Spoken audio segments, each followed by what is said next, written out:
So welcome back to the classroom after a long time. And after the midterm, this is the first lecture. That means there is a huge gap.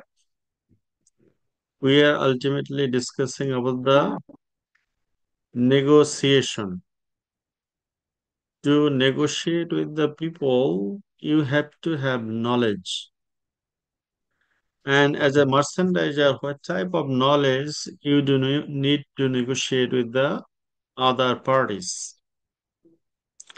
And one of the negotiating component is payment method. What is payment method? Payment method means that how, as an exporter, you will receive your payment after selling your goods. And as in our country, textile business is ultimately international business. Ultimately, today's discussion is related with international trade payment methods. International trade payment methods.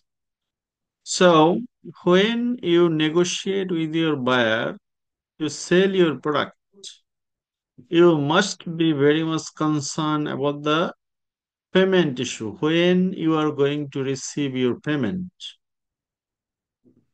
Maybe you like to get your payment before producing the product, which is known as cash in advance.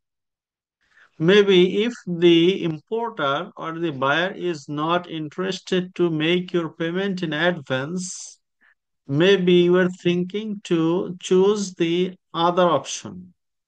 And the other option includes, say, for example, cash in advance. And then the next secured option is letter of credit. Here in letter of credit, you do not receive the payment in advance, but you got a confirmation from the bank, not the buyer.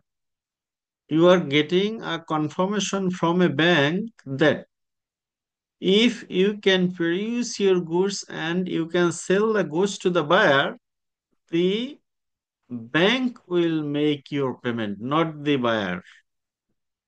So, letter of credit is originated from the mistrust. Mistrust, what is the mistrust? You do not have any trust on the buyer. Maybe you are producing the goods. And after producing the goods, you are sending the goods. If the buyer do not make your payment, what will happen? So there is a lot of risk associated with it. To avoid the risk, you rely on banks because bank is known as the trusted parties. Bank is known as the trusted parties. You deposit your money in banks. Why do you deposit your money in banks? Because you believe that bank will pay the money back or give the money back when you will need it. That's why you choose a safer option, and the safer option is that you say that I will produce the product, that is true, but I want to have the payment after sending the goods to you. But after sending the goods, if you become traceless, what will happen? So bank cannot be a trustless party. That's why we believe in banks. As we believe in banks, letter of credit is a matter of mistrust with the buyer and trust with the banks. Similarly, in cash in advance methods, the buyer, the buyer do not believe you because if they make you payment and if you do not produce the product after receiving the payment, that's why cash in advance is very risky for the buyer. As cash in advance is risky, they're not making you any payment. Rather, they rely on banks. If They receive the goods, then they will make the payments and they will inform the bank that yes, we have received the goods. After confirmation from the party, the bank will release the fund in favor of the exporter. So here, one important difference with the cash in advance is that it is based on the banking channel and banks give the confirmation, or this is also known as undertaking. Banks give undertaking to make payment upon complying presentation. We also define LC in our previous lecture. Maybe you have got the idea. So when you are negotiating with the buyer, you are thinking about the cash in advance. When uh, they do not agree with you to make payment in advance, they are choosing the second option, letter of credit. Other than the letter of credit, there are some other methods where banks are not giving any undertaking. Say, for example, the third category of payment methods is documentary collection. Documentary collection is a process where manufacturer manufacture the goods, that means exporter. Exporter manufacture the goods and send the goods to the importer, and importer make payment to the exporter through banking channel. But here, documentary collections and letter of credit both are related with the banking channel. What is the difference between documentary collections and letter of credit? The difference is that documentary collection in letter of credit, bank gives undertaking that I will make payment. But in documentary collections, the bank does not undertake anything, does not undertake to make any payment. So here in documentary collection, bank only send the documents. Say for example, exporters bank send the set of documents. When you are exporting any goods, you prepare several documents, including bill of exchange, or this is known as draft. Draft means that it is known as bill of exchange, and you are demanding money to the importer. So this draft is sending to the bank. Also, bill of lading, so for example, the document that the importer requests to release the goods from the port or shipping port. So, in documentary collections, you are sending the documents through the bank. That means draft, bill of exchange, bill of lading, that is the ownership document. Bill of lading you are sending to the importer after loading the goods to the ships. Bill of lading is also known as ownership document of the goods. So importer will show that ownership documents bill of lading to the shipping authority, and shipping authority will release the goods. Shipping authority usually freight forwarders or some third party C&F agents deals with these functions or activities. So in documentary collections, bank help to collect the funds, but bank does not provide any guarantee or undertaking to make payment. And the next level, the risk of the exporter is increasing. Cash in advance, there is no risk. Letter of credit, some risk still is there. Payment may be delayed. Documentary collections, huge risk. After receiving the goods from the port, the importer may not make any payment. And more riskier method for exporter is open account. Open account is riskier than documentary collection. What is open account? Here, in documentary collections, the bank ultimately Just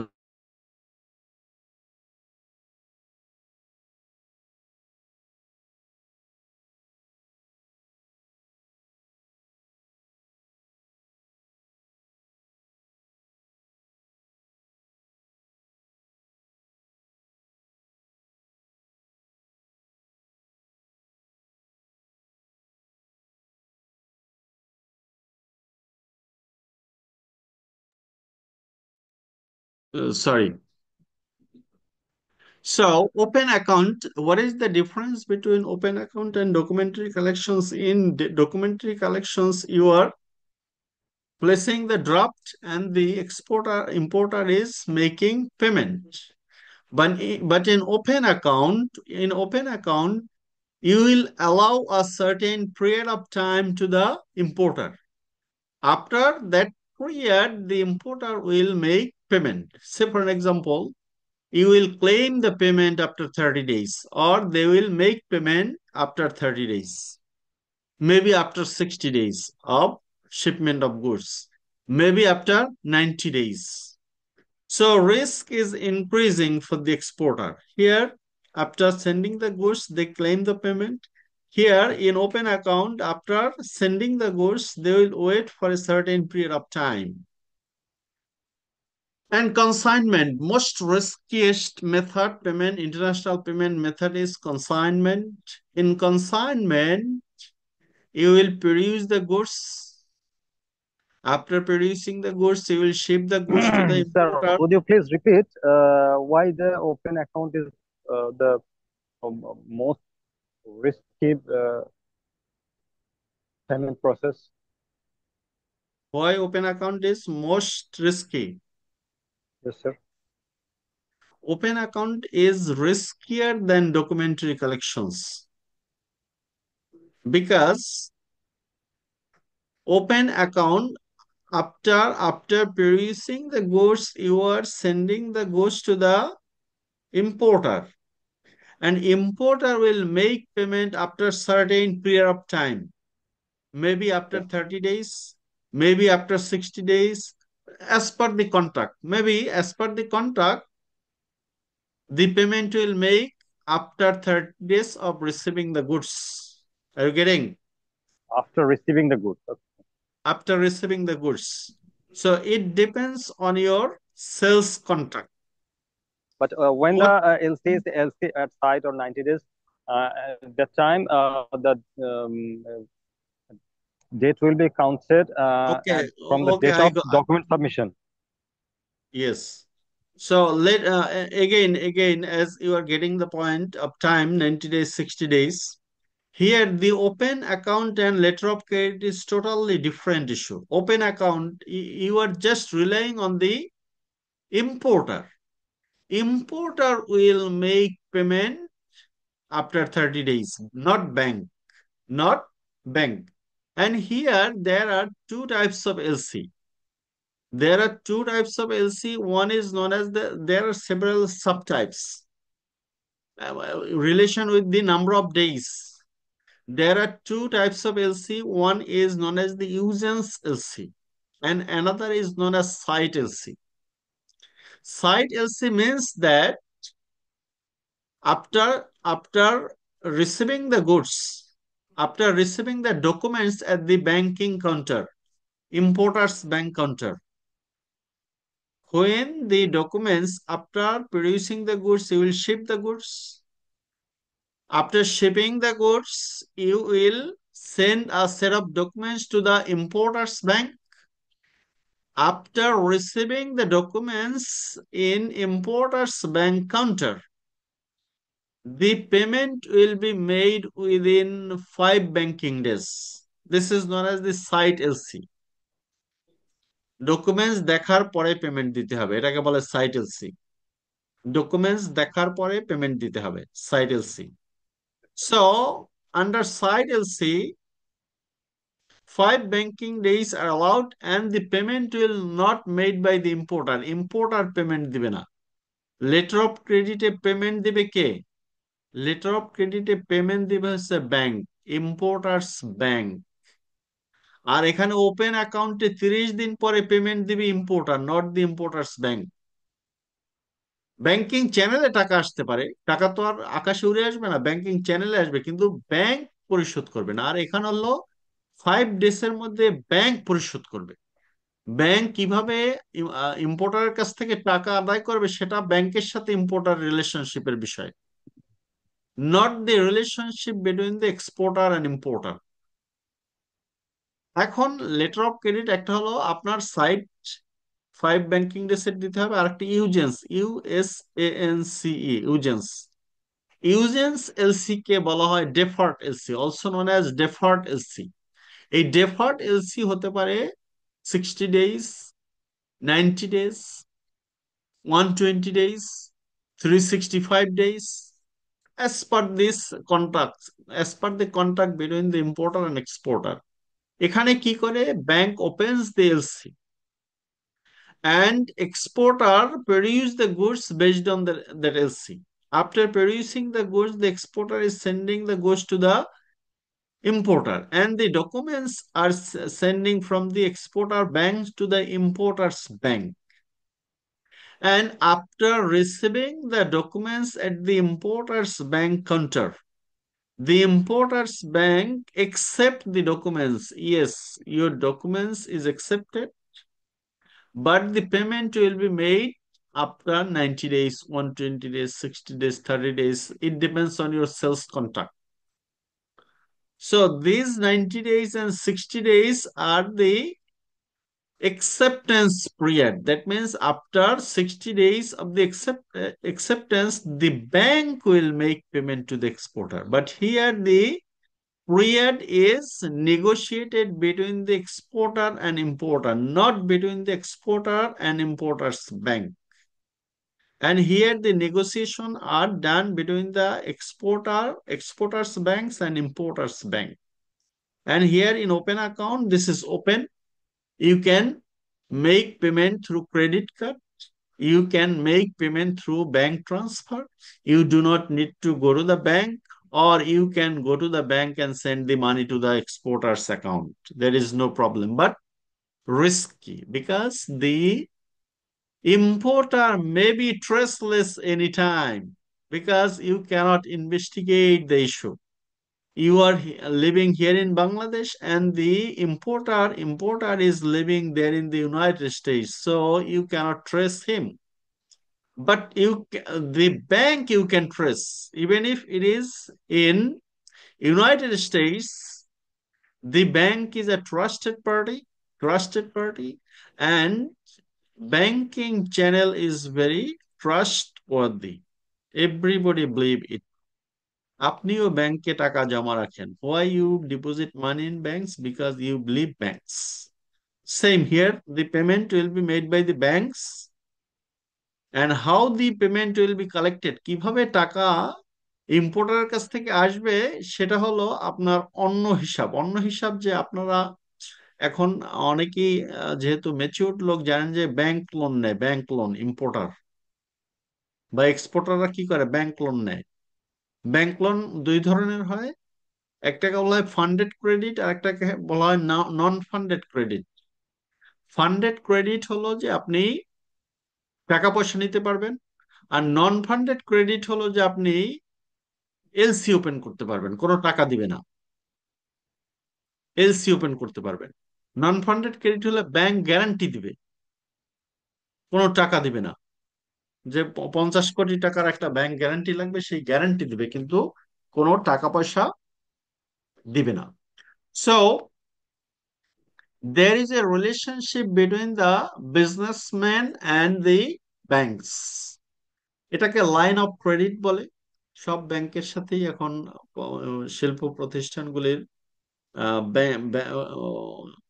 line of credit থাকে, এবং line of credit আপনি গেলে দিয়ে দিবে না, আপনার যত সম্পত্তি আছে সব সম্পত্তি ব্যাংকের নামে লিখে দিলে তারপরে লাইন অফ ক্রেডিট হয়। কাজে ওই যে লেটার অফ ক্রেডিট ইস্যু করে দিবে, ফ্রি ফ্রি ইস্যু করে দিবে না, আপনাকে এলসি মার্জিন দিতে হবে, মানে কিছু ফি দিতে হবে।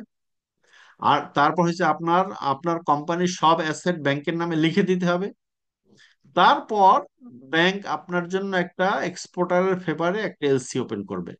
কাজেই ব্যাংক তো আপনার এক্সপোর্টারে পেমেন্ট দিয়ে দিবে, কিন্তু যদি আপনি ইম্পোর্টার যদি ব্যাংককে সময় মতো পেমেন্ট না করতে পারেন, তাহলে আপনার ফ্যাক্টরি বিক্রি করে দেবে ব্যাংক। এটা আমাদের দেশে তো আপনারা জানেন যে ক্রেডিট চোর বা ডাকাত আছে, যারা টাকা নিয়ে টাকা দেয় না, কারণ কি লিগাল সিস্টেম স্ট্রং না। আর আমেরিকায় লিগাল সিস্টেম কি, উন্নত দেশে আইন কি, আইন হলো আমরা যেভাবে কোরআন মানি ওভাবে ওরা আইন মানে। কারণ ওরা জানে যে আইন যদি না মানে তাহলে ওদের আর কোনো বাঁচার কোনো উপায় নেই। আমরা কি ট্যাক্স ফাঁকি দেই? আমেরিকান কোন লোক এক পয়সা ট্যাক্স ফাঁকি দেওয়ার কোনো সুযোগ পাবে কোনোদিন? এক পেনিও, এক সেন্টও আপনার ট্যাক্স ফাঁকি দেওয়ার কোনো সুযোগ নেই। কাজেই আপনার it is the matter of the relationship between the bank and the businessman. So open account and the usance or deferred letter of credit is different. In open account, the importer will make payment to the exporter. So importer's risk is increasing. And consignment, what is consignment? Have you got it? What is open account? And 30 days, 90 days, 60 days. Yes, sir. Got the point. Consignment. What is consignment? Consignment means that here 30 days, 90 days, 50 days, 70 days, these are matters, but here there is no time frame. You will, as exporter, manufacture the goods, send the goods to the importer. Importer will receive the goods from the port. After receiving the goods will be displayed in the display center, and they will sell the goods. After selling the goods, they will deduct their commissions or profit. And after deducting all the expenditures, the price of the product will be sent to you. So that means if the importer cannot sell the product, you are not receiving any money. If the importer can sell the product, you can receive. এখন কথা হচ্ছে যে, is it a very good method?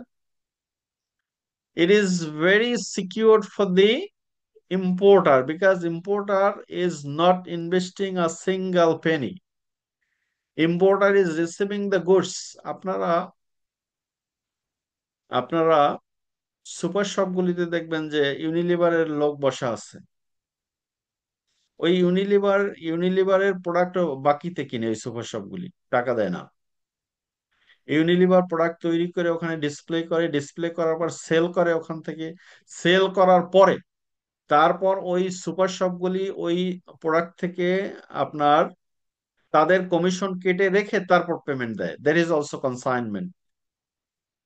But in international payment, the consignment means that you are exporting the goods and you are not receiving payment until and unless the products are sold out.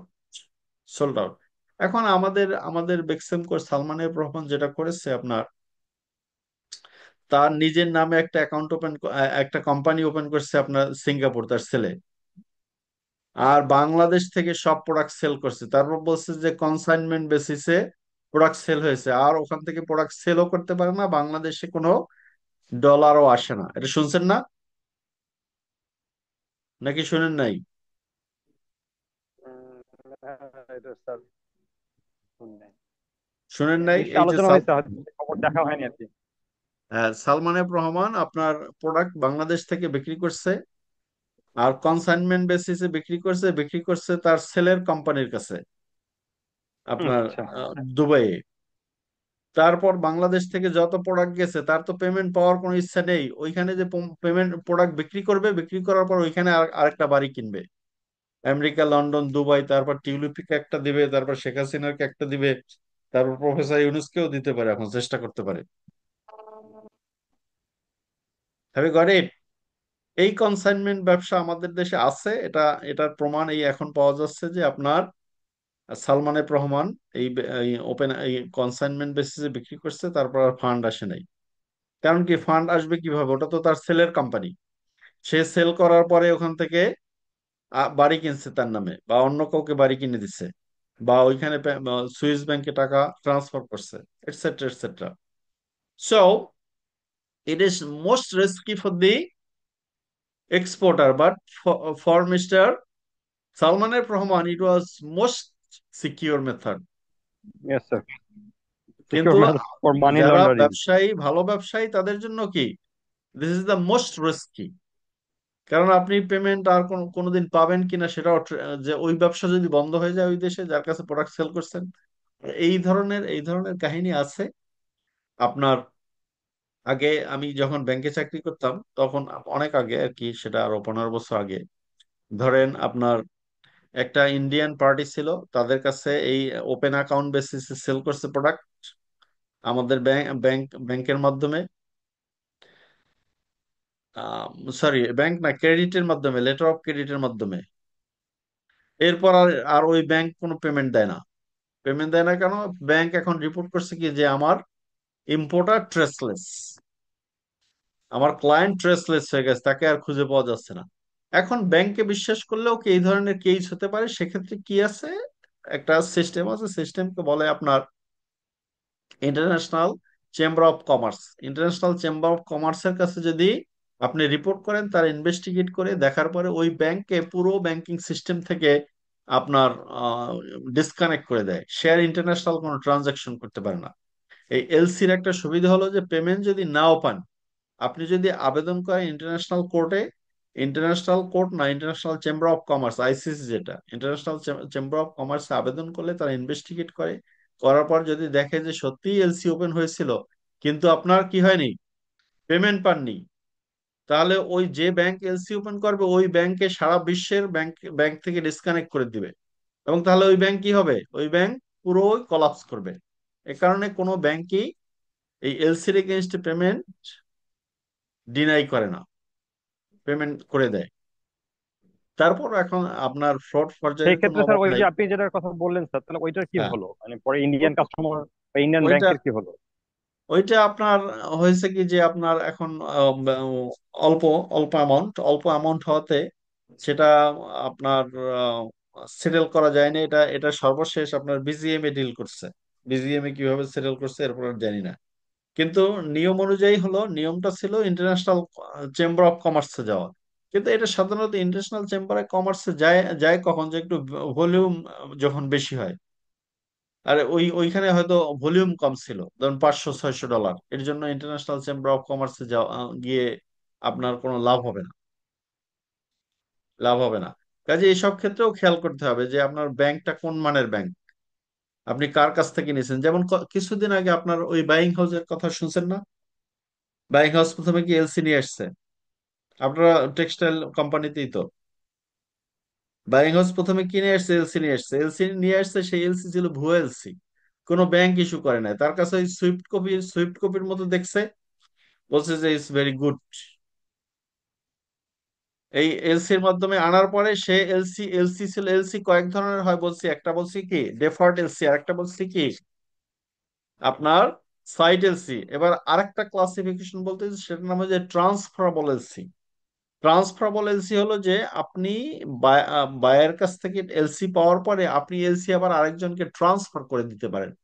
এটা শুধুমাত্র যদি letter of ক্রেডিটের মধ্যে লেখা থাকে যে transferable LC, তখন এটাকে ট্রান্সফার করা যায়। তাহলে সে ওই বুদ্ধি করে আপনার ট্রান্সফারেবল এলসি দিছে, সে এলসি ট্রান্সফার করে দিছে আরেক কোম্পানিকে, আরেক কোম্পানি দিছে আরেক কোম্পানিকে।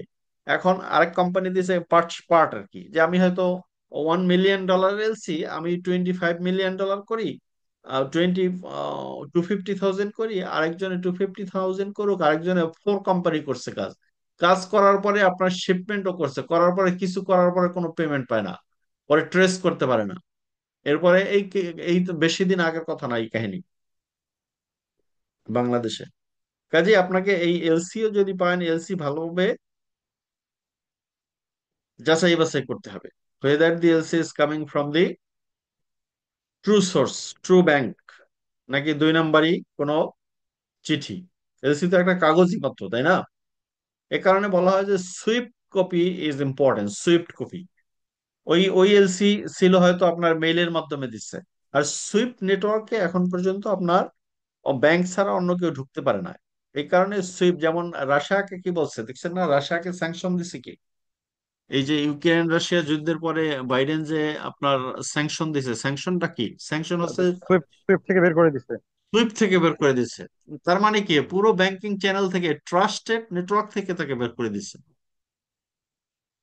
মানে ওই সুইফট সুইফট নেটওয়ার্ক থেকে বাদ যাওয়া মানে কি, আরেক দেশে যে একটা এলসি পাঠাবেন, এলসি পাঠাতে পারতেছেন না। কারণ কি, আপনি এলসি মেইলে দিবেন, মেইলের এলসি অনেকে বিশ্বাস করবে না, বলবে এটা ব্যাংক দেয় না।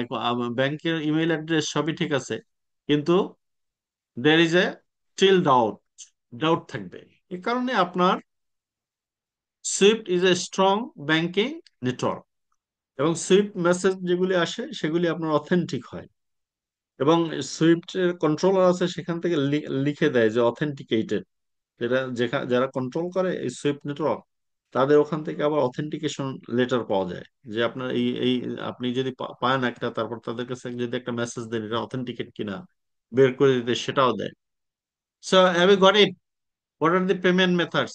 নাও, when you are negotiating with the buyer, যদি ক্যাশ ইন অ্যাডভান্স পান, তাহলে কি আপনি পার ইউনিট প্রাইস কমাতে বাড়াতে পারবেন না? একটু কম নিতে পারবেন না? কারণ আপনার তো ব্যাংক থেকে লোন নিয়ে প্রোডাক্ট তৈরি করতে পারা হবে যাবে, না, পারা ব্যাংক যাবে স্যার, লোন ক্যাশ নিলে। ইন অ্যাডভান্স হলে পারা যাবে। গুড। তাহলে আপনার নেগোসিয়েশনের সময় যদি বলেন যে ক্যাশ ইন অ্যাডভান্স, তাহলে পার ইউনিটে $1 কম। যদি বলে লেটার অফ ক্রেডিট, তাহলে এবার কি আরেকটু দাম বাড়তে থাকবে প্রোডাক্টের। ডকুমেন্টারি কালেকশন আরো বেড়ে যাবে, কারণ কি রিস্ক বাড়তেছে।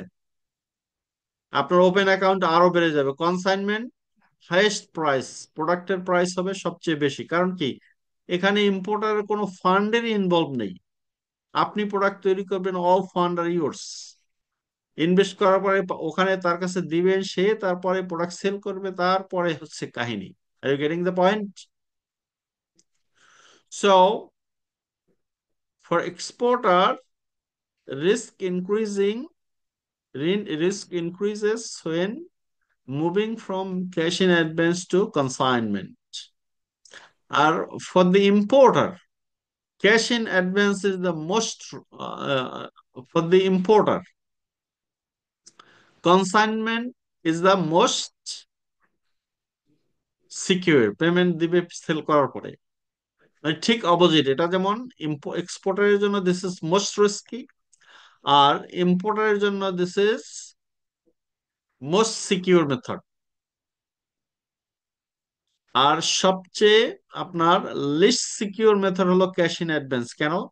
কারণ কি, পেমেন্ট আপনাকে অ্যাডভান্স দিয়ে দিবে, তারপর যদি আপনি প্রোডাক্ট না সেল করেন, না প্রোডাকশন করেন, আপনি যদি প্রোডাক্ট না পাঠান, cash in advance is the most riskiest method for the importer. So this are the trade payment methods. এই ট্রেড পেমেন্টস এর মেথডের মধ্যেই এখন হয়তো অনেকে বলতে পারেন যে, স্যার এর আগে আমরা শুনছি document against payments, documents against acceptance, এগুলি কি? এগুলি হচ্ছে এলসির কম্পোনেন্ট। ওই যে ডকুমেন্টস এগেইনস্ট পেমেন্ট মানে কি, সাইট এলসি। আপনার আপনার এলসি দেখার পরেই 5 ব্যাংকিং ডেজে পেমেন্ট দিয়ে দিবে। আর ডকুমেন্টস এগেইনস্ট অ্যাকসেপ্টেন্স, এবার ডকুমেন্টস পাওয়ার পরে অ্যাকসেপ্টেন্স লেটার পাঠাবে, হ্যাঁ আপনার ডকুমেন্টস পেয়েছি, তবে আপনাকে পেমেন্ট করব 6 মাস পরে, 30 ডেজ পরে, 90 ডেজ পরে, 120 ডেজ পরে।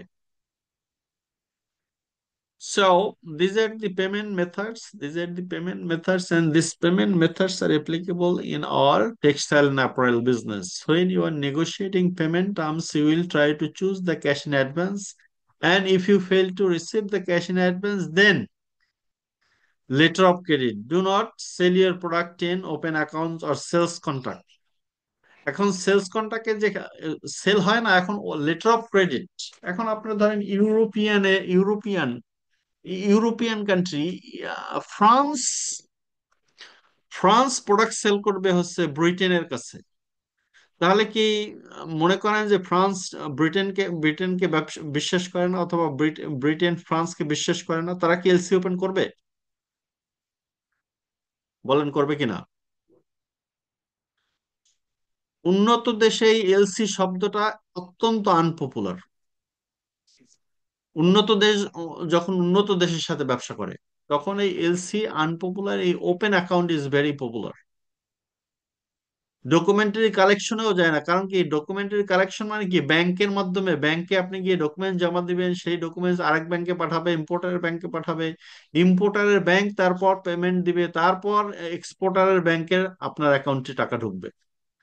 কিন্তু ব্যাংকিং চ্যানেলে আসবে, কিন্তু লেটার অফ ক্রেডিটের মতো গ্যারান্টি দিবে না। এই কারণে আপনার European country, European to European, American to American, American to European, তাদের ম্যাক্সিমাম ম্যাক্সিমাম আপনার পেমেন্ট মেথড হলো ওপেন অ্যাকাউন্ট। প্রোডাক্ট নিয়ে যায়, নিয়ে যাওয়ার পরে 30 ডেজ, 90 ডেজ, 60 ডেজ পরে প্রোডাক্ট সেল দিয়ে দেয়। যেমন আপনি আপনার বাসার নিচের যে একটা মুদির দোকান আছে না, সেখান থেকে যে প্রোডাক্ট কিনেন, ও আপনাকে বিশ্বাস করে, আপনিও ওকে বিশ্বাস করেন। মাস শেষে বেতন পাওয়ার সাথে সাথে আপনি ওকে দিয়ে দেন, অথবা আপনি বেতন ব্যাংকে টাকা থাকলে কিছুদিন পরে ব্যাংক থেকে টাকা তুলে দিয়ে দেন। Open account. এই ওপেন অ্যাকাউন্টে উন্নত দেশে যেহেতু মানুষের ট্রাস্ট ওয়ার্দিনেস অনেক বেশি, একজন আরেকজনকে বিশ্বাস করে, যে কারণে এই open account is very popular. আর যেহেতু তৃতীয় বিশ্ব, বাংলাদেশ, ইন্ডিয়া, পাকিস্তান, আপনি যে আজকের যত কথা বলছে, যতই সত্যবাদী হন, আজকের যা কথা বলছেন তার 20% মিথ্যা বলছেন। হিসাব নিকাশ করে বলেন, যতই যতই আপনার হন। তবে এক্সপেকটেশন আছে আল্লাহ মাফ করে দিবে আর কি। তারপর যত কথা বলছেন তার মধ্যে ফ্রড, ফ্রড ছিল আপনার 50% কথা। যত আপনি কথা বলছেন তার মধ্যে আপনি হিসাব করবেন, আজকে ঘুমানোর সময় কথা বলছেন, তার মধ্যে আপনি আপনার মনের যে কথা সেটা বলেন নাই একজনের কাছে, "এ ভাই ভালো আছেন?" কত ভালো, অত্যন্ত ভালো আছে ভাই, আপনাকে দেখলেই মনটা জুড়ে যায়।"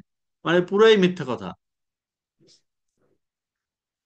এই এই এই এই ধরনের থার্ড ওয়ার্ল্ড কান্ট্রিজ মানুষের চারিত্রিক বৈশিষ্ট্য এটা। এটাকে আমি বলবো না যে আপনার এটা দোষ, এটা আমাদের স্বভাব। আর স্বভাবের সাথে জড়িত হচ্ছে অভাবের সাথে স্বভাব জড়িত। বাংলাদেশের মানুষ যেমন এটা আমাদের প্র্যাকটিস হয়ে গেছে sir, practice, national practice practice. হয়ে গেছে, ন্যাশনাল প্র্যাকটিস হয়ে গেছে, এবং এটা আমরা পরিস্থিতির কারণেই করতে হয় আপনাকে। আপনি তো সত্য কথা বলতে পারেন না বাসায় গিয়ে, বললে তো একটা সমস্যা হয়ে যাবে। আপনি তো ছেলের কাছে সত্য কথা বলতে পারেন না, তাহলে আরেকটা সমস্যা হয়ে যাবে। আপনি আপনি কলিগের সাথে সত্য কথা বলতে পারেন না, আরেকটা সমস্যা হয়ে যায়। এই যে একটা সমস্যাকে এড়ানোর জন্য আরেকটা সমস্যায় জড়ানোর বৈশিষ্ট্যই হলো তৃতীয় বিশ্বের মানুষের বৈশিষ্ট্য। এটা কোনো আপনার কোনো সমস্যা না। সমস্যা হলো যে আমাদের অভাব, অর্থনৈতিক সমস্যা।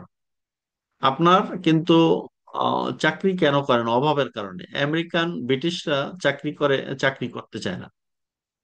আপনার যেমন আমি, আমার সাথে এক বন্ধু একসাথে একই সাথে পিএইচডি করেছি। সে পিএইচডি করার পরে একটা সরকারি সরকারি বিশ্ববিদ্যালয়ে চাকরি পেয়েছে, সে জয়েন করবে না।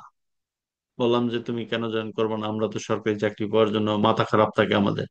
বলছে সরকারি চাকরিতে জয়েন করার পরে আমাকে লং টার্ম সার্ভিস করতে হবে, লং টার্ম চাকরি করতে হবে। লং টার্ম চাকরি করতে হলে আপনি এখন আপনার ঘুরতে যেতে মনে চায় কোথাও, আপনি যেতে পারতেছেন না। অফিসিয়াল বাইন্ডিংস আর দেয়ার। কিন্তু আপনি যদি টেম্পোরারি কাজ করেন, আজকে 6 মাস কাজ করলেন, 6 মাস কাজ করার পরে 3 মাস ঘুরতে, বিদেশে ঘুরে আসলেন, অন্য কোথাও ঘুরতে গেলেন, টুরিস্ট হিসেবে কাটালেন, আপনার কেউ ধরবে না। এই উন্নত বিশ্বের মানুষের নেচার হলো এরকম, যে আপনার ওই খাদ্যের অভাব নেই। কারণ কি, আপনি যদি চাকরি না পান তাহলে কিন্তু আপনার খাবারের ব্যবস্থা আছে। সরকার সরকার বাধ্যতামূলক ভাবে আপনাকে পেমেন্ট করবে, টাকা পয়সা দিবে। কারণ কি, আপনার চাকরি নেই, সরকারের দায়িত্ব আপনাকে চাকরি দেয়া।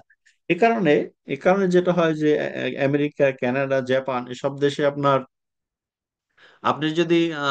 যদি চাকরি না থাকে, তাহলে আপনাকে অবশ্যই সিটি কর্পোরেশনে গিয়ে রিপোর্ট করতে হবে। সিটি কর্পোরেশন আপনাকে টাকা দিবে। আর আপনি যেহেতু টাকা পান, চাকরি তো আর খুঁজবেন না। এই কারণে সিটি কর্পোরেশনই আপনাকে চাকরি খুঁজে দেয়, যে এখানে চাকরি আছে। আপনি একদিন যদি বেকার থাকেন, একদিনে 50টা কল পাবেন, এমন হতে পারে। সিটি কর্পোরেশন থেকে, যে এই 50টা চাকরির অফার আছে, কোনটায় জয়েন করবা। কাজেই তাদের যেহেতু খাদ্যের অভাব নেই, অভাবের সাথে স্বভাব নষ্ট হয়। অভাব নেই, কাজেই তারা মিথ্যে কথা বলতে পারে না। অভাব নেই, তারা আপনার এই ফ্রড ফরজারির মধ্যে নেই। মানুষের যেমন চুরি আছে, চুরি আছে কি, যেমন আপনার শিনজো অ্যাবে, অনেক পপুলার লোক না, নাম শুনছেন তো? জাপানিজ প্রাইম মিনিস্টার ছিল, জি স্যার, জি শুনছেন? স্যার। সবাই ভালো মানুষ না সে? শুনছেন তো, He ভালো seems মানুষ। he seems to be gentleman, very very gentleman. He very seems to very be. Gentleman, seems to be very gentleman. আমরা আমরাও তাই মনে করলাম। শিনজো অ্যাবে মারা যাওয়ার পরে আমার এক জাপানিজ বন্ধুকে আপনি মেসেজ দিলাম যে উই আর শক। বললো যে he was very corrupted man. Japanese লোক যখন বলে এক্সপ্রেসলি যে করাপ্টেড, তার মানে তার চেয়ে আর খারাপ রুলার হয় না। কারণ কি, তারা হচ্ছে আপনার ইন্ট্রোভার্ট, সবকিছু বলতে চায় না। আর যখন বলে 100% নিশ্চিত হওয়ার পরে বলে। এখন এই যে করাপ্টেড ম্যান ছিল, এই করাপ্টেড কিন্তু আপনার ওই কাবিখা মানে কাজের বিনিময়ে খাদ্য কর্মসূচির টাকা মানে নাই, ইউনিয়ন পরিষদের টাকা মানে নাই। টাকা মানে হয়তো নিউক্লিয়ার প্রজেক্টের টাকা। টাকা দুর্নীতি হয়েছে, দুর্নীতি হয়েছে হয়তো আপনার নিউক্লিয়ার প্রজেক্টে দুর্নীতি করছে, কিন্তু এই যে স্বাভাবিক আমাদের যে জীবন ব্যবস্থার সাথে জড়িত একেবারে ফান্ডামেন্টাল, আহ কি বলে এটাকে, মৌলিক চাহিদা, ফান্ডামেন্টাল রাইটস, এর সাথে জড়িত কোনো দুর্নীতি আপনার উন্নত বিশ্বে কোনোদিন হয় না। So as they are trusted parties, their business is usually in open account। এখন আমাদের দেশেও এই আপনাদের স্ট্যান্ডার্ড গার্মেন্টসেও কিছু ট্রাস্টেড বায়ার আছে, যাদের সাথে আপনারা অনেকদিন কাজ করেন, এবং তারাও এই লেটার অফ ক্রেডিট ওপেন করে না, তারাও আপনার এই সরাসরি সেলস কন্ট্রাক্ট, সেলস কন্ট্রাক্ট করেন না মিস্টার ইসলাম? আছেন নাকি? সে নাই। আর কেউ আছেন নাকি? আর সেলস আমাদের কন্ট্রাক্ট স্যার। সেলস কন্ট্রাক্টে কাজ করেন না? হ্যাঁ হ্যাঁ হ্যাঁ, করি করি। করেন, এই তো এই যে সেলস কন্ট্রাক্ট করেন, এটা হলো যে একদম আপনার সাথে ওই ওই আপনার স্ট্যান্ডার্ড গ্রুপের সাথে ওই কোম্পানির একদম ধরম মহরণ সম্পর্ক, এবং এরা এরা পেমেন্ট করে না, কোনোদিন পেমেন্ট নিয়ে তাদের বিরুদ্ধে ক্লেম নেই। যেহেতু কোনোদিন ক্লেম নেই, এখন এই কারণে সেলস কন্ট্রাক্ট একসেপ্ট করতেছেন, ইট ইজ ওপেন অ্যাকাউন্ট। বুঝছেন কিনা? এখন সেলস, সরি স্যার, বুঝিনি স্যার, আরেকবার কাইন্ডলি রিপিট করুন স্যার। আপনারা সেলস কন্ট্রাক্টে প্রোডাক্ট ম্যানুফ্যাকচার করে এক্সপোর্ট করেন না? কে করে, কে জি স্যার, এর জি সাথে আপনারা জি কেউ স্যার, জি আছেন? স্যার, জি স্যার, আমি করছি একবার। হ্যাঁ, আপনি তাহলে বলেন তো কিভাবে করছেন, তারপর আমি এর সাথে মিলে বলতেছি মিলানোর কিভাবে করছেন। বলেন, প্রোডাক্ট তৈরি করছেন, একটা সেল কন্ট্যাক্ট করছেন যে প্রোডাক্ট তৈরি করে আমাকে পাঠাই দাও, তারপর আমরা 30 দিনের মধ্যে পেমেন্ট দিয়ে দেবো, করছেন এরকম একটা কন্ট্রাক্ট? স্যার, আমার ওই সেলস কন্ট্রাক্টের কন্ডিশনটা ছিল স্যার, এরকম ছিল যে 25% অ্যাডভান্স টিটি পেমেন্ট, আর 75% হচ্ছে স্যার এই এলসি। এরকম ছিল এলসি? স্যার আমার কন্ডিশনটা। ওইটা ওইটা ওইটা ওইটা হলো আপনার সেই সেন্টে, সেই সেল কন্ট্রাক্ট না, এটাকে বলা হয় আপনার প্রোফর্মা ডিলস এগ্রিমেন্ট। আর আরেকটা কিছু সেল সেল কন্ট্রাক্ট আছে যে এলসির মাধ্যমে পেমেন্ট দিবে না, অ্যাডভান্স দিবে না। আপনি প্রোডাক্ট তৈরি করে দিলে তারপর প্রোডাক্ট সে পাবে, তারপর আপনাকে পেমেন্ট দিয়ে দিবে, ওটাকে বলা হয় open account. Sorry sir, sorry sir, এরকম স্যার করিনি স্যার। এরকম না করলে তাহলে ওপেন অ্যাকাউন্ট নেই। এখন এই মেথডস এর মধ্যেই আছেন, কারণ কি এখনো একজন আপনাদের এত বিশ্বস্ততা হয়নি ওই পার্টির সাথে। একদম যদি বিশ্বস্ত পার্টি হয়, তখন এই ওপেন অ্যাকাউন্ট, এই ইউরোপিয়ান আমেরিকান অথবা আপনার ইস্ট এশিয়ান কান্ট্রিগুলিতে এই এই ভাই গ্যাস এই no. open account is very popular. So have you got the different payment methods, idea of payment methods? পেয়েছেন কিনা? স্যার কি আছেন 10-15 মিনিট? কে কে আমাকে বলেন নাকি? না না, সরি স্যার, আপনাকে না স্যার, ওই আচ্ছা, তাহলে আপনারা মিউট থাকেন।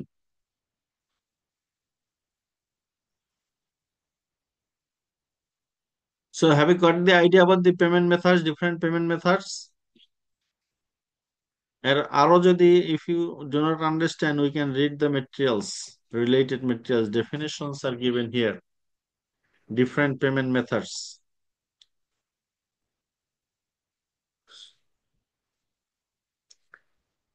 Number one is cash in advance. There is no problem to understand what is cash in advance. You are receiving the cash. With cash in advance payment terms, an exporter can avoid credit risk because payment is received before the ownership of the goods is transferred. For international sales, wire transfers and credit cards are the most commonly used cash in advance options available to exporter. That means they receive the payment in wire transfer. যেমন কি আপনার আপনি আপনি যদি remittance পাঠাতে যান তখন যেটা করেন ওয়্যার ট্রান্সফারস। এছাড়াও ক্রেডিট কার্ড, তারপর হলো পেপাল, তারপর হলো আপনার এই ধরনের ডিফারেন্ট মেথডস আছে যার মাধ্যমে আপনি পেতে পারেন। এটা বুঝতে কারো সমস্যা নেই। এলসিও সম্ভবত you have got the idea. LC কি? Letter of credit are one of the most secure instruments available to the international traders. And LC is a commitment by a bank on behalf. Commitment by a bank. Remember, commitment না, এটা শব্দটা হচ্ছে undertaking by a bank on behalf of the buyer that payment will be made to the exporter provided that the terms and conditions stated in the LC have been met as verified through the presentation of all the required documents. ওই যে আপনারা product পাঠানোর পর এক set documents পাঠান না, সেটার কথা বলছে। The buyer establishes credit and pays his or her bank to render this service. And else is useful when reliable credit information about a foreign buyer is difficult to obtain. এ দেখছেন যে সে credit দেওয়ার পরে সে payment করবে কি করবে না, এটাকে বলা হয় ক্রেডিট রিপোর্ট। কি বলে? Credit report is a credit information. আপনারা সিআইবি নেই না, সিআইবি এই ধরনের রিপোর্ট ইন্টারন্যাশনাল ক্রেডিট রিপোর্ট করা হয়। But the exporter is satisfied with the trustworthiness of the buyer's foreign bank. ব্যাংককে বিশ্বাস করে। And LCs also protects the buyer since no payment obligation arises when the goods have been shipped as promised. A documentary collection is a transaction thereby the exporter entrusts the collection of the payment for a sale to its bank, remitting bank. এখানেও কি ব্যাংকের মতোই, কিন্তু bank undertaking দিবে না। এই যে শব্দটা ব্যবহার করা হয়েছে কমিটমেন্ট বাই এ ব্যাংক, এই ব্যাংক কোনো কমিটমেন্ট দিবে না। কমিটমেন্ট দিবে হচ্ছে ইম্পোর্টার, এক্সপোর্টারকে যে পেমেন্ট দিব ব্যাংকের মাধ্যমে। Sorry sorry. So documentary collection is a transaction whereby the exporter entrusts the collection of the payment for a sale to its bank, remitting bank, which sends the documents that its buyers need to the importer's bank, collecting bank, with instructions to release the documents to the buyer for payment. দেখছেন কি বলছে? একটা instruction দিয়ে দেয় যে টাকা যদি দেয় তাহলে ডকুমেন্টস গুলি বায়ারকে দিবেন। বুঝছেন? এই যে টাকা যদি দেয় তাহলে কি ডকুমেন্টস গুলি বায়ারকে দিবেন, আর যদি টাকা না দেয় তাহলে ডকুমেন্টস দিবেন না। Instruction to release the documents to the buyer for payment. Funds are received from the importer and remitted to the exporter through the banks involved in collection of in exchange for those documents. এই যে documents দিল তার জন্য আপনি documentary collections involve using a draft. ওই যে একটু আগে বলছি bill of exchange.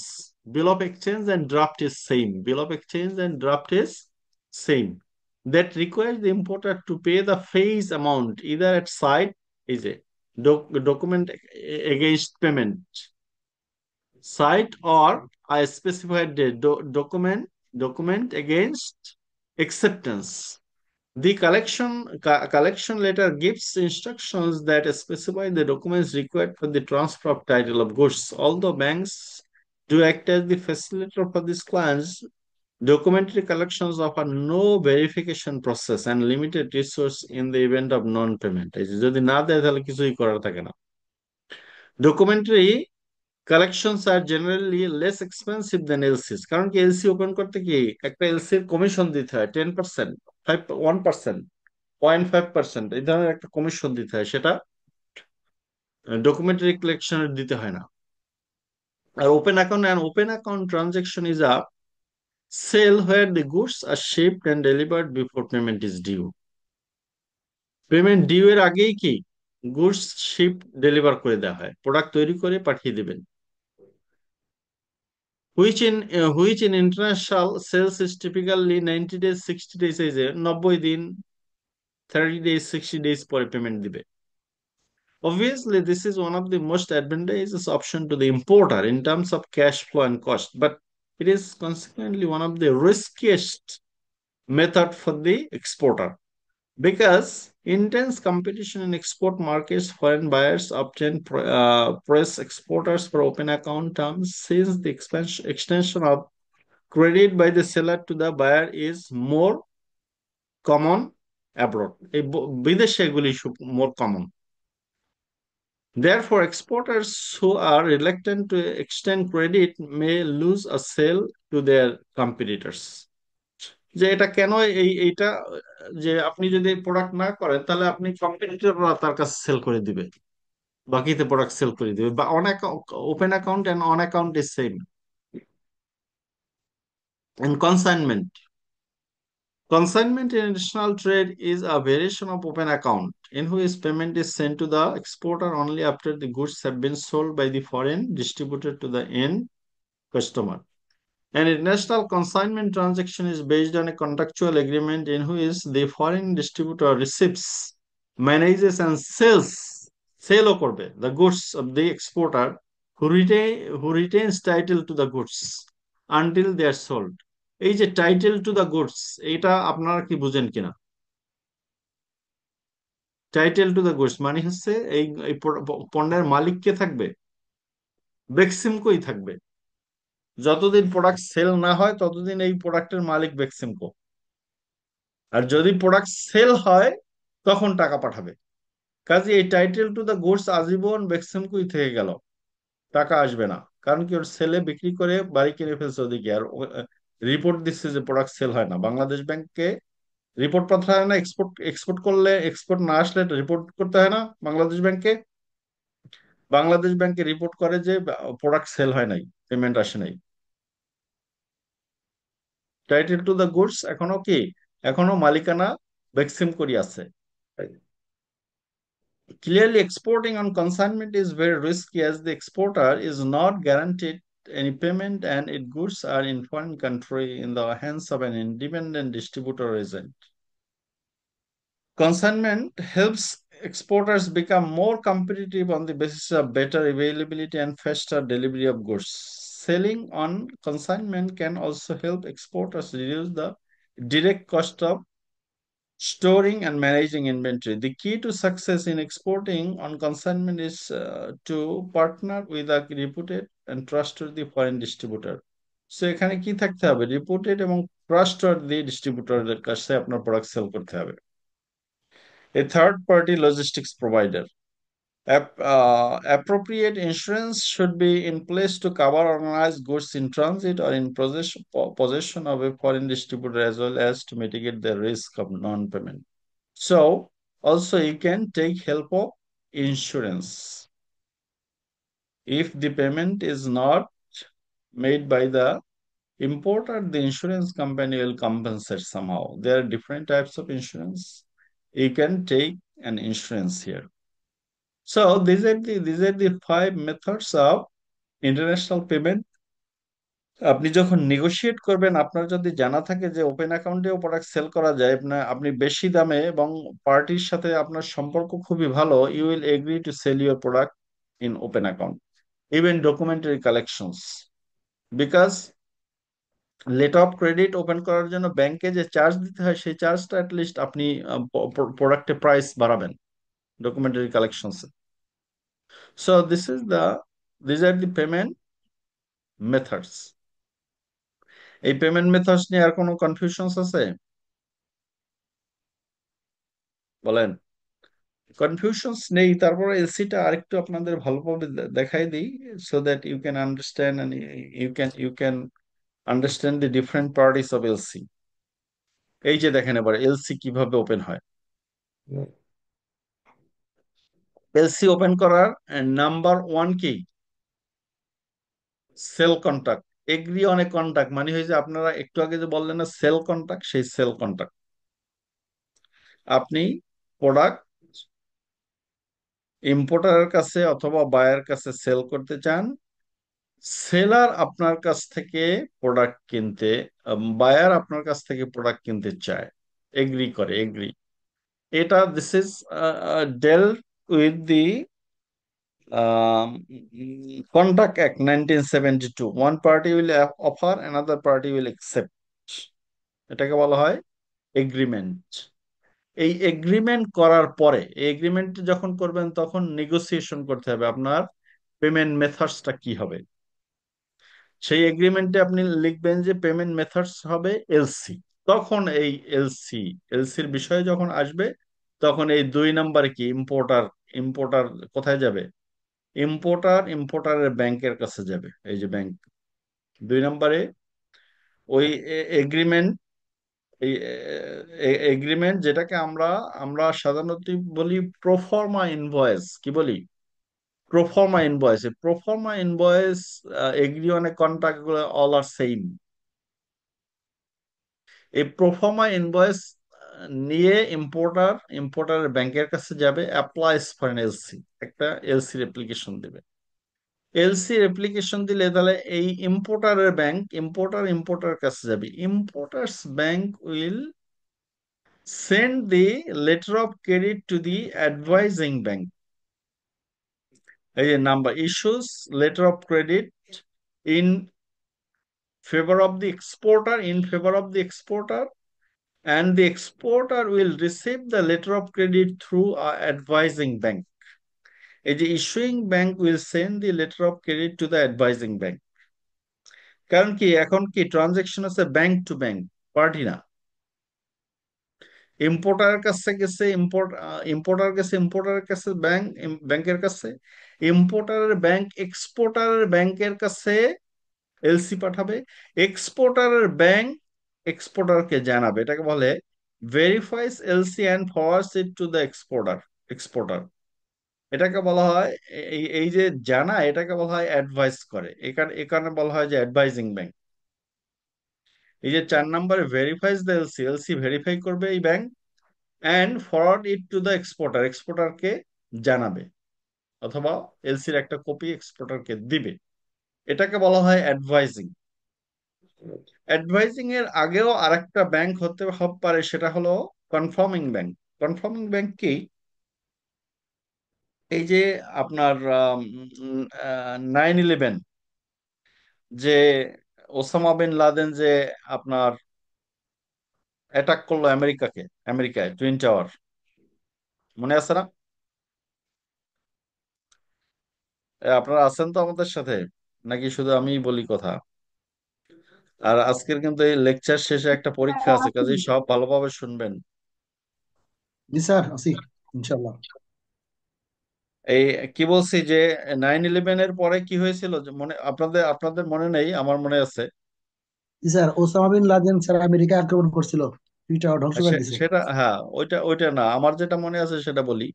ওই অ্যাটাকের পরে বাংলাদেশের যত ইসলামী ব্যাংক আছে, ইসলামী ব্যাংক, কোন ইসলামী ব্যাংকের এলসি কোনো ইন্টারন্যাশনাল কোনো ব্যাংক নেয় নাই।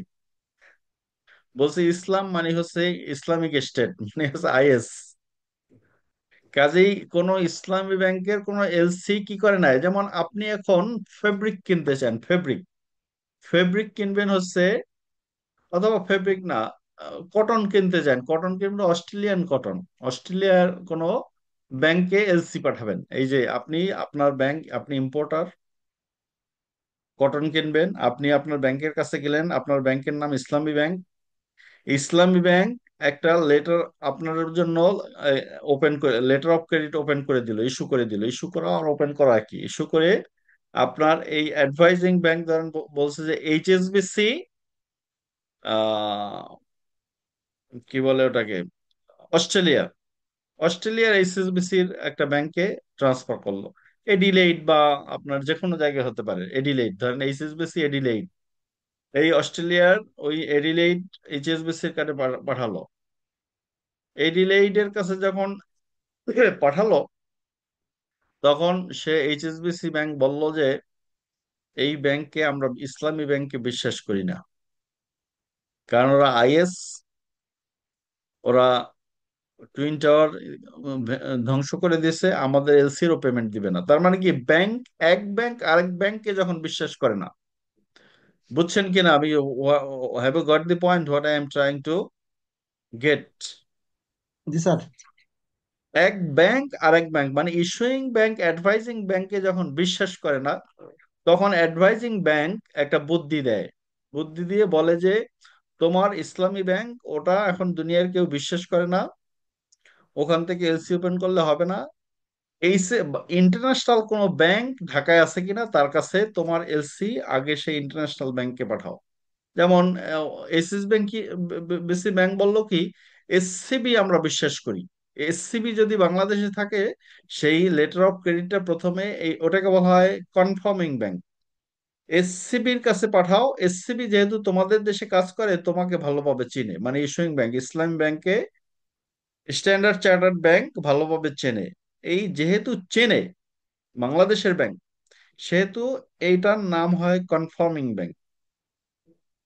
কাজেই সেক্ষেত্রে ইস্যুইং ব্যাংক সরাসরি অ্যাডভাইজিং ব্যাংক এইচএসবিসি এডিলেটের কাছে চিঠি পাঠায় না, লেটার অফ ক্রেডিট পাঠায় না, প্রথমে পাঠায় এইচএসবিসি এসসিবি ঢাকার কাছে, এসসিবি স্ট্যান্ডার্ড চার্টার্ড ব্যাংক ঢাকার কাছে, তারা কনফার্ম করে দেয়, এটাকে বলা হয় কনফার্মিং ব্যাংক। বুঝছেন কিনা, যে হ্যাঁ ইসলামী ব্যাংক টাকা যদি না দেয়, আমি স্ট্যান্ডার্ড চার্টার্ড ব্যাংক ইসলামী ব্যাংকের পক্ষে টাকা পরিশোধ করব। বুঝছেন কিনা, কনফার্মিং ব্যাংক কি জি বুঝছেন স্যার, কিনা? বুঝতে পেরেছি। জি So sir. there may be a confirming bank when there is a mistrust between the advising bank and the issuing bank. এই অ্যাডভাইজিং ব্যাংক তখন এক্সপোর্টারকে জানায় যে তোমার এলসি পেয়েছি, পাওয়ার পরে এই এই এলসি পাওয়ার পরে, এটা বাংলাদেশের ক্ষেত্রে এটাকে বলে মাদার এলসি, এরপরে এই এলসি দেখায়, দেখিয়ে তারপর হচ্ছে বিভিন্ন প্রোডাক্ট কিনে, যেমন ইম্পোর্ট করে, ফেব্রিক ইম্পোর্ট করে, এক্সেসরিজ ইম্পোর্ট করে, লোকাল ইম্পোর্ট, সেটাও ইম্পোর্ট সেম কিন্তু, এক্সেসরিজ ইম্পোর্ট করে, ইন্টারন্যাশনাল এলসি ওপেন করে, লোকাল এলসি ওপেন করে, এই সব এলসির ডেফিনেশনে কিন্তু লোকাল আর ইন্টারন্যাশনাল নেই, এক ব্যাংক আর এক ব্যাংককে আন্ডারটেকিং দেয়, সেটাই এলসি, সেটা লোকাল হোক আর ইন্টারন্যাশনাল হোক, সেটা ঢাকা ব্যাংক ইসলাম ব্যাংকে দিক, ইসলামী ব্যাংক স্ট্যান্ডার্ড চার্টার্ড ব্যাংকে দিক, ইসলামী ব্যাংক আমেরিকার নিউ ইয়র্কের কোনো ব্যাংকে দিক, সবই এলসি, সব এলসি, এবং এলসির ডেফিনেশন সেম, আন্ডারটেকিং দেয় যে আমি আপনার পেমেন্ট করে দিব যদি আপনি প্রোডাক্ট তৈরি করে দিতে পারেন। তাহলে এবার কি, প্রোডাক্ট তৈরি করার পরে ওই যে এর মধ্যে কিন্তু অনেক কাজ আছে, lot of supply chain jobs, your receiving goods, producing product, testing quality, checking the quality of the product, third party testing services are provided, তারপরে প্রোডাক্ট রেডি হলে goods are ship to the importer's address. ব্যাংকের কাছে কিন্তু পাঠায় না goods, goods পাঠায় কোথায়, ইম্পোর্টারের কাছে পাঠায়, ইম্পোর্টারের কাছে। এবার ইম্পোর্টার ইম্পোর্টার যখন ইম্পোর্টারের কাছে গুডস পাঠানোর পরে এক্সপোর্টার আরেকটা কাজ করে, ডকুমেন্টস তৈরি করে। ডকুমেন্টস গুলি কি কি, bill of lading, commercial invoice, packing list, draft অথবা বিল অফ এক্সচেঞ্জ। এই ডকুমেন্টস গুলি তৈরি করার পরে আপনার এই ডকুমেন্টস গুলি কোথায় পাঠায়, যে ব্যাংকের মাধ্যমে এলসি পেয়েছিল সেই ব্যাংকে, তাই না, নাকি? যে ব্যাংকের মাধ্যমে এলসি পেয়েছিল সেই ব্যাংকে। এখন এই এলসি যে ব্যাংকের মাধ্যমে পেয়েছে সেই ব্যাংকে নাও পাঠাতে পারেন, সেই ব্যাংকে নাও কি করতে পারেন, নাও পাঠাতে পারেন। যদি আপনার লিয়েন করা থাকে তাহলে ওই ব্যাংকের মাধ্যমেই পাঠাতে হবে, কারণ কি, আপনি ওই লিয়েন করে আপনি অলরেডি র ম্যাটেরিয়ালস কিনছেন, যার টাকা ব্যাংক পায়, যদি লিয়েন করা থাকে তাহলে ওই অ্যাডভাইজিং ব্যাংকের মাধ্যমেই পাঠাতে হবে। আর যদি লিয়েন করা না থাকে তখন আপনি ডকুমেন্টস যে কোনো ব্যাংকের মাধ্যমেই পাঠাতে পারেন। যে ব্যাংকে আপনার অ্যাকাউন্ট, যে ব্যাংকে খুশি সেই ব্যাংকে একটা অ্যাকাউন্ট ওপেন করে আপনি ডকুমেন্টস পাঠাবেন। ডকুমেন্টস ওই ব্যাংকের মাধ্যমে পাঠাতে হবে। ব্যাংকের মাধ্যমে পাঠালে কার কাছে যাবে? ইস্যুইং ব্যাংকের কাছে যাবে। এই যে documents are provided to the bank, ওই ব্যাংককে বলা হয় নেগোশিয়েটিং ব্যাংক। কি বলে বলেন তো আবার? নেগোশিয়েটিং। Negotiating bank. যে ব্যাংকে, এখানে তো একটা ব্যাংকই দেখানো হয়েছে, কারণ কি যে আপনার, আমরা সাধারণত যে ব্যাংকের মাধ্যমে এলসি পাই সেই ব্যাংকেই আমাদের সাথে অ্যাকাউন্ট থাকে। সেই অ্যাকাউন্ট অ্যাকাউন্ট অ্যাকাউন্ট যেহেতু আমাদের ওই ব্যাংকেই থাকে, ওই ব্যাংকের মাধ্যমে ডকুমেন্টস গুলি, documents are forwarded to the issuing bank. Issuing ব্যাংকে কাছে ডকুমেন্টস ফরওয়ার্ড করে, পাঠিয়ে দেয়। সো এই যে ব্যাংকের মাধ্যমে পাঠায় সেই ব্যাংকটাকে বলা হয় নেগোশিয়েটিং ব্যাংক। এই নেগোশিয়েটিং ব্যাংক যখন ইস্যুইং ব্যাংকের কাছে পাঠায় তখন ইস্যুইং ব্যাংক ইম্পোর্টারকে বলে, তোমার ডকুমেন্টস পেয়েছি, তুমি এখন প্রোডাক্ট রিলিজ করতে পারো। এখানে যদি ডেফার্ড এলসি হয় তাহলে লেটার অফ অ্যাকসেপ্টেন্স দিয়ে দেয় এই যে নেগোশিয়েটিং ব্যাংকে। আর যদি সাইট এলসি হয়, সাইট সাইট এলসি হলে 5 ব্যাংকিং ডেস এর মধ্যে পেমেন্ট দিয়ে দিবে, একটা লেটার অফ অ্যাকসেপ্টেন্স দিবে অথবা পেমেন্ট দিয়ে দিবে। আর ওই ডকুমেন্টস ইম্পোর্টার ব্যাংক থেকে নিয়ে গিয়ে প্রোডাক্ট কি করবে? পোর্ট থেকে রিলিজ করবে। পোর্ট থেকে the goods will be released from the port. This is the way of opening and closing a letter of credit. Have you got it? What is letter of credit and how it works? Yes sir. এবং এর সাথে আপনার জড়িত হলো আমাদের export ইম্পোর্টের system. এই যে এখানে বলছে যে to do export import business, what are the different steps you have to follow? যেমন এই বিকিএমএ বলছে, এখানে দেখেন, এখানে আরেকটা লেকচার দিতাম যে ডকুমেন্টেশন, কমার্শিয়াল ডকুমেন্টস, সেটা এখনই দিয়ে দিই। কমার্শিয়াল ডকুমেন্টস কি কি ডকুমেন্টস লাগবে আপনার এলসি ওপেন করতে? দেখেন, আপনার ট্রেড লাইসেন্স লাগবে, আপনার টিন সার্টিফিকেট লাগবে, ভ্যাট ভ্যাট লাইসেন্স লাগবে, আপনার memorandum of associations and articles of associations লাগবে। এটা হলো যে আপনি যখন কোম্পানি গঠন করেন তখন যে কোম্পানি কিভাবে গঠন করে সেটা জানেন তো? কোম্পানি মানে আপনি যদি একটা ব্যবসা করতে চান, এবং সেটা 3 ধরনের ব্যবসা হয়, একটা হয় পার্টনারশিপ, আরেকটা হয় সোল প্রপার্টিশিপ, আরেকটা হয় যে কোম্পানি। এই কোম্পানি গঠন করতে হলে মেমোরেন্ডাম অফ অ্যাসোসিয়েশন এবং আর্টিকেলস অফ অ্যাসোসিয়েশন নামে two documents you have to prepare for getting a business registration. এই সবগুলি বিজনেস রেজিস্ট্রেশন করতেও লাগবে। প্রথমে বিজনেস রেজিস্ট্রেশন করতে লাগবে এইটা বানানো, memorandum of association, articles of association. আর যদি পার্টনারশিপ ব্যবসা করেন তাহলে পার্টনারশিপ এগ্রিমেন্ট লাগবে। আর যদি সোল প্রপার্টিশিপ ব্যবসা করেন তাহলে আপনার এই যে রেন্ট এগ্রিমেন্ট লাগবে, আর ওনারশিপ প্রুফ যে আপনি এক মালিক। তাহলে ব্যবসা করলে কোনো কোনো দোকান ভাড়া নেবেন, সেই দোকানের সাথে এগ্রিমেন্ট হবে, সেই এগ্রিমেন্ট দেখাতে হবে। সার্টিফিকেট অফ ইনকর্পোরেশন, এটা হলো যে এই পাবলিক আর প্রাইভেট লিমিটেড কোম্পানি, জানেন তো? এই পাবলিক এবং প্রাইভেট লিমিটেড কোম্পানি করতে হলে সরকারের কাছে প্রথমে আবেদন করতে হয়। সরকার সব ডকুমেন্ট চেক করার পরে এই সার্টিফিকেট অফ ইনকর্পোরেশন দেয়, যেটাকে রেজিস্ট্রেশন সার্টিফিকেট বলে। Holding tax payment receipt, NOC declaration from the local authority, bank account and solvency certificate, fire licence certificate. Fire সবগুলির জন্য না, অনেক কোম্পানি আছে যেগুলি ফায়ার লাইসেন্স নিতে হবে। এনভায়রনমেন্ট ক্লিয়ারেন্স সার্টিফিকেট, যদি এনভায়রনমেন্ট হার্মফুল কোনো প্রোডাক্ট সেল করতে চান। Membership certificate from the chamber, যদি আপনি গার্মেন্টস আন তাহলে বিকিএমইএ অথবা বিজিএম এর মেম্বারশিপ থাকতে হবে, না না প্রোডাক্ট এক্সপোর্ট করতে পারবেন না। গ্রুপ ইন্স্যুরেন্স, বাংলাদেশের লেবার ল 2006 আছে যে সম্ভবত 200 এমপ্লয়ি যেখানে কাজ করে সেখানে গ্রুপ ইন্স্যুরেন্স থাকতে হবে। তারপরে যে অ্যাপ্রুভ বিল্ডিং লেআউট প্ল্যান, এই যে আপনারা জানেন যে আমাদের রানা প্লাজা কলাপসের পরে এই সব কন্ডিশনস অ্যাড করা হয়েছে। Approve building layout plan and structural design from the government authority, যে রাজুকের অনুমোদন আছে কিনা যে বিল্ডিং এ কাজ করান সেটা। Export registration certificate and import registration certificate, export করতে ইআরসি লাগবে, ইম্পোর্ট করতে আইআরসি লাগবে, এক্সপোর্ট ইম্পোর্ট রেজিস্ট্রেশন সার্টিফিকেট। এরপরে আপনি এখন এই ব্যবসা ব্যবসা শুরু করলে তাহলে এইসব ডকুমেন্টস আপনার থাকবে। After getting all the documents, the additional documents two export the goods. এবং গুডস এক্সপোর্ট করতে হলে কি কি ডকুমেন্টস লাগবে, এই যে একটু আগে যে আমরা বললাম, এখানে এখানে যে আমরা বললাম কোনটা,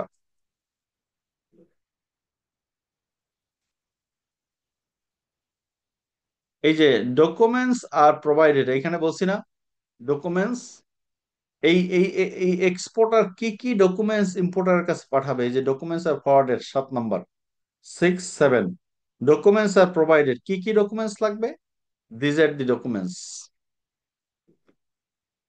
কি কি ডকুমেন্টস দেখেন, যে প্রোফর্মা ইনভয়েস।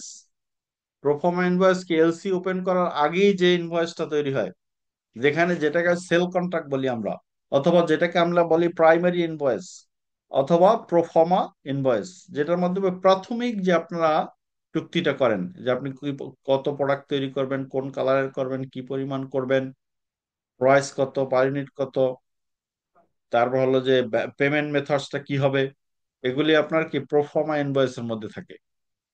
তারপর হলো যে প্রোফর্মা ইনভয়েস ছাড়া কি আপনি কি করতে পারবেন না, এলসির কথা আছে কোথাও এখানে, কপি অফ এলসি নেই।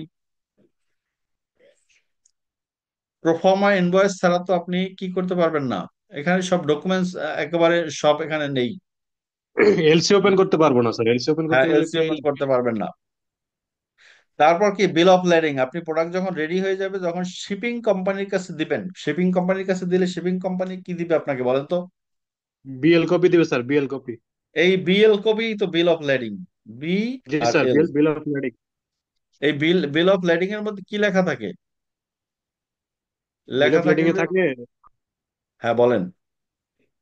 বিল অফ লেডিং এ থাকে স্যার, ধরেন যদি জাহাজে শিপমেন্ট দেয় তাহলে জাহাজের নাম থাকে, কত তারিখে শিপমেন্ট বোর্ড করছি সেটা থাকে, বিএল নাম্বার, বিএল নাম্বার থাকে, মেইন ইম্পর্টেন্ট জিনিস যেটা স্যার। তার মানে কি, এটা এটা একটা শিপিং কোম্পানি আপনার যে প্রোডাক্ট শিপে তুললো সেই প্রোডাক্ট ডিটেলস, এবং এখানে ক্যাপ্টেন বা মাস্টারের সিগনেচার করা থাকে, যে এই জি এই স্যার। ডকুমেন্টস আপনাকে দিলাম, এই ডকুমেন্ট যে ওই পোর্ট অফ ডিসচার্জে দেখাবে তাকে আমরা প্রোডাক্ট দিব। তার মানে কি, এই প্রোডাক্ট কিন্তু এই বিল অফ লেডিং যদি সে না দেখাতে পারে ইম্পোর্টার, তাহলে কিন্তু গুডস কি রিলিজ করতে পারবে, নো নো স্যার। পারবে না। কাজেই this is very important document. Commercial ইনভয়েসটা কি, commercial invoice is the document that ultimately contains product description and price in details. A commercial invoice is important to charge duty. প্রোডাক্টের উপরে কি পরিমাণ duty charge করবে কমার্শিয়াল ইনভয়েস দেখে, এবং এখানে যদি মিথ্যা টিথ্যা লিখেন তাহলে কি হবে, আপনার প্রোডাক্টটি সেল করতে পারবেন না, পেমেন্টও পাবো না স্যার। পেমেন্টও পাবেন না। Certificate of origin, certificate of origin এটা হলো যে আপনার অরিজিন সার্টিফিকেট বলে আর কি, ওয়ার্সি বলে, সার্টিফিকেট অফ অরিজিন। এই সার্টিফিকেট অফ অরিজিন হলো যে আপনি যে প্রোডাক্ট তৈরি করে বিদেশে পাঠাচ্ছেন, এটা কি কোন দেশের অরিজিন, এটা কি বাংলাদেশের, মেড ইন বাংলাদেশ, নাকি এটা এটা the fabric is imported India from China, বা fabric is imported from etcetera থাকবে না, এই সার্টিফিকেট অফ অরিজিনের সব তথ্য লেখা থাকবে। এবং এই সার্টিফিকেট অফ অরিজিন কেন দরকার হয়, ওই যে জিএসপি ক্লেম করতে, কারণ অনেক দেশ আছে কি বাংলাদেশ থেকে প্রোডাক্ট তৈরি করার পরে টার্কিতে নিয়ে যায়, টার্কি থেকে ইউরোপে এক্সপোর্ট করে, তাহলে ইউরোপে যখন এক্সপোর্ট করতে যায় তাহলে লেখা থাকে তো মেড ইন বাংলাদেশ, তাহলে সে কি ওই জিএসপি সুবিধা পায় না। টার্কি থেকে যখন ইউরোপে সেল করতে যায় তখন কি এই সার্টিফিকেট অফ অরিজিনের কারণে তারা জিএসপি সুবিধা পাবে না কোনো। It's very important certificate. Inspection certificate, এই যে পিএসআই করে, প্রি শিপমেন্ট ইন্সপেকশন অথবা ইন্সপেকশন, এই সার্টিফিকেটটা থাকে। এটা সাধারণত প্রোডাক্ট শিপমেন্ট করার সময় ইন্সপেক্ট করে। Dock receipt and warehouse receipt, destination control statement, insurance certificate, export licence, এগুলি এগুলি সেলফ এক্সপ্লেনেটরি। এগুলি ছাড়া কি আপনি কি করতে পারবেন না, প্রোডাক্ট সেলই করতে পারবেন না। কিন্তু এই এই এক্সপোর্ট লাইসেন্স, ইম্পোর্ট লাইসেন্স, এগুলি আপনার কি লাগে না, এগুলি এই ব্যাংকের মাধ্যমে পাঠাতে হয় না। ব্যাংকের মাধ্যমে যেগুলি পাঠাতে হয় তার মধ্যে হলো হলো bill of lading, commercial invoice, certificate of origin, insurance certificate, আর প্যাকিং লিস্ট। আর যেটা এখানে লেখা নেই, মোস্ট ইম্পর্টেন্ট ডকুমেন্ট, সেটার নাম হচ্ছে ড্রাফট। যারা কাজ করেন তারা দেখছেন তো ড্রাফটে কি লেখা থাকে। ড্রাফট আছে না, ড্রাফট, ড্রাফট দেখেন না আপনারা কেউ? চেকের মতো একটা যে কাগজ লিখে, চেকের মতো, এটাকে বিল অফ এক্সচেঞ্জ বলে।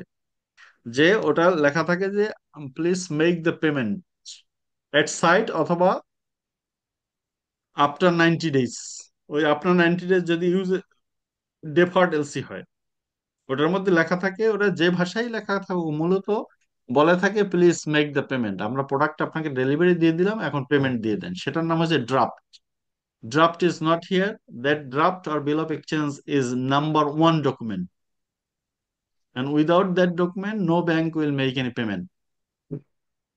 স্যার এই All ড্রাফটটা right? ইস্যু করে কে স্যার? ড্রাফটটা আপনারাই তো এক্সপোর্টাররাই তৈরি করে লিখে। আমাদের এখন কমার্শিয়াল। কমার্শিয়াল লেখে, কমার্শিয়াল এই সব ডকুমেন্টসই তো কমার্শিয়াল তৈরি করে, বিল অফ জি লেডিং, জি জি। Commercial invoice, certificate of inspection certificate, doc certificate, destination control. এইটা সবসময় লাগবে না, যদি লাগে।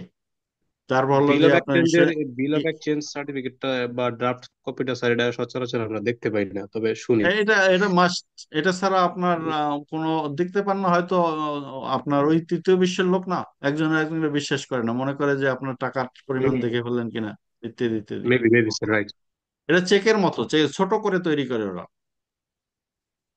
এবং ওটাই মূলত পেমেন্ট চায়। এটা এর সাথে আবার আপনারা পড়ছেন কিনা, নিগোশিয়েবল ইনস্ট্রুমেন্ট অ্যাক্ট বলে 1881।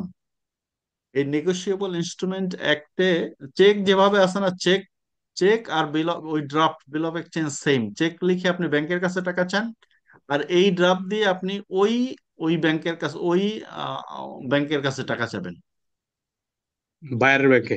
বায়ার, যে আমার টাকাটা এখন দিয়ে দেন। LC number okay. টাম্বার ওর মধ্যে লিখে দিতে হয়, ড্রাফট। তো এগুলি তো জানেন যে আপনার কমিউনিকেট করতে হবে বাইরের সাথে। আপনারা দেখি যদি আমরা সময় পাই তাহলে আমরা একটা লেকচার দিব যে ইফেক্টিভ কমিউনিকেশন কিভাবে করতে হয়। প্রোফর্মা ইনভয়েস লাগবে, তারপর হচ্ছে অর্ডার প্লেসমেন্ট এন্ড অ্যাকসেপ্টেন্স করতে হবে, গুডস রেডিনেস এন্ড ডকুমেন্টেশন করতে হবে, ডকুমেন্টস ফর, এই যে যা যা লিখছে, এগুলো যারা লিখছে তারা জানে না আসলে কিভাবে কাজ করে।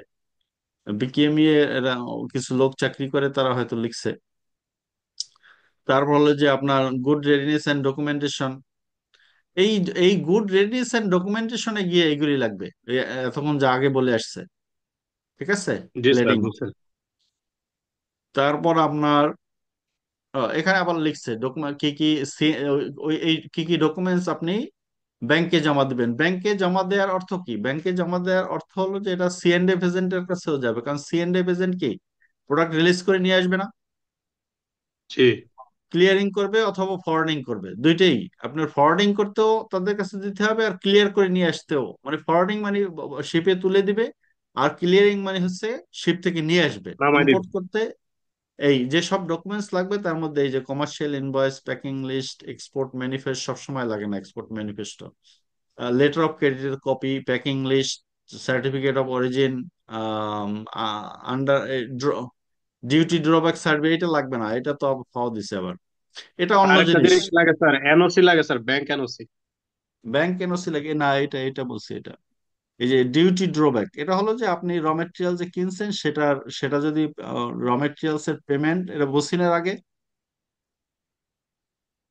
যে ডিউটি ড্রব্যাক কি, যে আপনার কারো কারো বন্ডেড ওয়্যারহাউস ফেসিলিটি আছে। বন্ডেড ওয়্যারহাউস ফ্যাসিলিটি থাকলে তো ডিউটি দেওয়া লাগে না, তাই না? ইম্পোর্ট করে র মেটেরিয়ালস নিয়ে আসলে কোনো ইম্পোর্ট ডিউটি দিতে হয় না। আর যদি আপনার বন্ডেড ওয়্যারহাউস না থাকে, তখন আপনার এই যে ডিউটি ড্রব্যাক করা যায়, যে আপনি ইউটিলাইজেশন সার্টিফিকেট নেবেন বিজিএমএ থেকে, ইউটিলাইজেশন পারমিশন নেবেন, সেই পারমিশন সহ তারপর যে প্রোডাক্ট ইম্পোর্ট করছেন সেই ইম্পোর্টের ডকুমেন্টস দিবেন। ডকুমেন্টস দেওয়ার পরে ডেডো, মানে কমার্স মিনিস্ট্রির একটা উইং আছে, duty drawback and duty waiver, DEDO. এই ডেডোতে আপনি আবেদন করবেন, আবেদন করলে আপনার ডিউটিটা ফেরত দিয়ে দিবে, ওরা ইন্সপেক্ট করবে যে আপনি আসলেই প্রোডাক্ট কিনে তৈরি করার পরে এক্সপোর্ট করছেন কিনা। যদি ইম্পোর্ট করা প্রোডাক্ট দিয়ে প্রোডাক্ট তৈরি করে এক্সপোর্ট করেন, দেন আপনি ডিউটি ড্রব্যাক পাবেন। কাজে এটা এই কমার্শিয়াল সিএনডি এজেন্টের কাছে যাবে না, এটাও ভুল লিখছে, বুঝছেন না? তো জি স্যার। এক্সপোর্ট ফর্মটা লাগবে, ইএক্সপি ফর্ম লাগে, কারণ হচ্ছে কাস্টমসে এই ইএক্সপি ফর্ম লাগে, ইএক্সপি ফর্ম বলে এক্সপোর্ট ফর্ম। এটার মধ্যে লিখে কি পরিমাণ প্রোডাক্ট এক্সপোর্ট করলেন।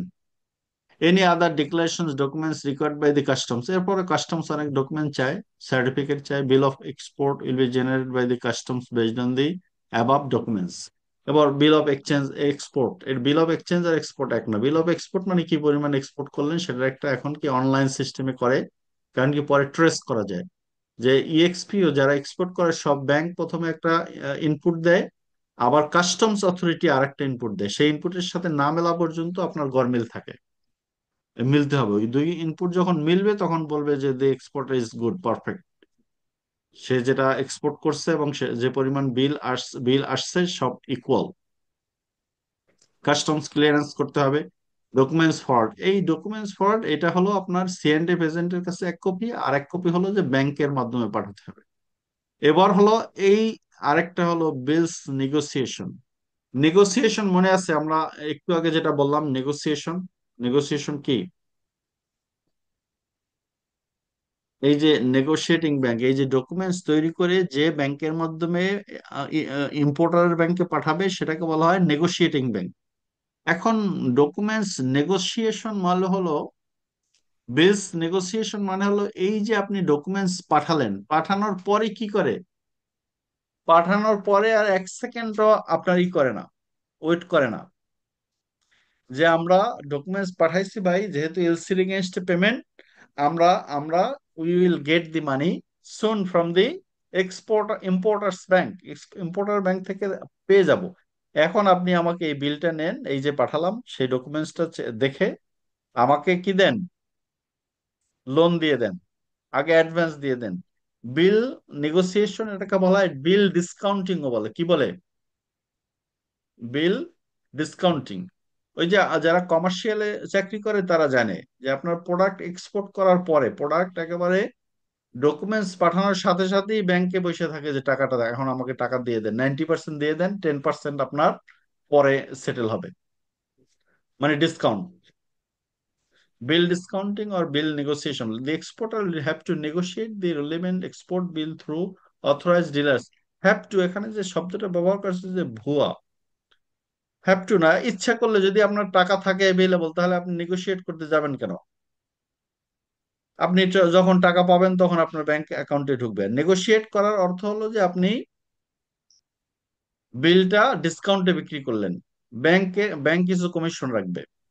Bank will authenticate shipping documents as payment terms negotiated. এরপরে কি, যে এই নেগোসিয়েশন করা মানে ব্যাংকের কাছে টাকা পাওয়ার আগেই ব্যাংক থেকে টাকা নিয়ে আসাকে বলা হয় বিল negotiation. And payment terms can be documents against payment, documents against acceptance, documents against, এটা কি, মানে এখানেও ভুল লিখছে। ডকুমেন্টস এগেনস্ট পেমেন্ট মানে কি, ডকুমেন্টস এগেনস্ট পেমেন্ট মানে হলো যে আপনি ওই যে একটু আগে আমরা দেখে আসছি, মনে আছে কিনা, ডকুমেন্টারি কালেকশনে, যে আপনি দুই ধরনের এলসি হয়, একটা হলো ডেফার্ড এলসি আর একটা হলো সাইট এলসি। এই সাইট এলসি হলো যে ডকুমেন্টস এগেনস্ট পেমেন্ট, ডকুমেন্টস দেখলে দেখার 5 ডেজ এর মধ্যে পেমেন্ট দিয়ে দিবে। আর ডকুমেন্টস এগেনস্ট অ্যাকসেপ্টেন্স, ডকুমেন্টস পাওয়ার পরে যদি 30 দিন, এলসি পিরিয়ড যদি 30 ডেজ থাকে, 30 ডেজ পরে পেমেন্ট দিবে, তার একটা অ্যাকসেপ্টেন্স লেটার দেয়, এটাকে বলা হয় ডকুমেন্টস এগেনস্ট অ্যাকসেপ্টেন্স। এই দুটোর যে কোনো একটা লাগবে নেগোশিয়েট করতে। বিল নেগোশিয়েট করতে হলে আপনার আইদার ওই ব্যাংক থেকে কনফার্ম হতে হবে যে yes we have receive your documents, অথবা একসেপ্ট করতে হবে যে your payment will be made after 90 days। তারপর হলো bank to bank documents forwarding, তারপর receipt of bank certificate. These are the documents that you need to prepare to sell the goods। আর এগুলো হলো যে আপনার লেটার অফ ক্রেডিট যখন open করতে যাবেন, এই যে আমরা একটা প্রসেস দেখালাম 8 steps, এই ডকুমেন্টস ছাড়া আপনি লেটার অফ ক্রেডিট ওপেন করতে পারবেন না। এলসি অ্যাপ্লিকেশন, এলসিএ বলে, এলসিএ বলে, LC application form. Letter of credit authorisation form, এটা আরেকটা ফর্ম, এটা অথরাইজেশন বাংলাদেশ ব্যাংকের অথবা কোনো বোর্ডের অথরাইজেশন লাগে, সেই অথরাইজেশন ফর্ম। তারপর হলো যে আইএমপি ইম্পোর্ট ফর্ম, ওই যে ইএক্সপি এক্সপোর্ট ফর্ম আর আইএমপি ইম্পোর্ট ফর্মও ফিল আপ করতে হয়, যে কি পরিমাণ আপনি প্রোডাক্ট ইম্পোর্ট করতেছেন সেটা বাংলাদেশ ব্যাংকে রিপোর্ট করতে হয়। তারপর হলো গিয়ে আপনার কন্টাক্ট ফর্ম, চার্জ ডকুমেন্ট, তারপর যে guarantee form, import registration certificate, membership certificate, insurance cover, copy of identity or pro forma invoice, tax TIN number, trade license, VAT number, all the documents you need to open. You need to prepare to get the LC। কাজেই এই process এটা আপনার, এটা import হোক আর export হোক same process, local import হোক অথবা ফরেন ইম্পোর্ট হোক সেম প্রসেস। একজন ইম্পোর্টার থাকবে আর একজন এক্সপোর্টার থাকবে। This is how you can open an LC. এলসির আরো যদি এলসি বিষয়ে বুঝতে চান, এলসি আসলে, এলসি আমাদের দেশের কোনো প্রোডাক্ট না, লোকাল এলসিও আমাদের দেশের কোনো প্রোডাক্ট না, এটা হলো ইন্টারন্যাশনাল চেম্বার অফ কমার্সের প্রোডাক্ট। কার প্রোডাক্ট বলেন তো? International international chamber of commerce. Chamber of commerce, ICC যেটাকে বলে।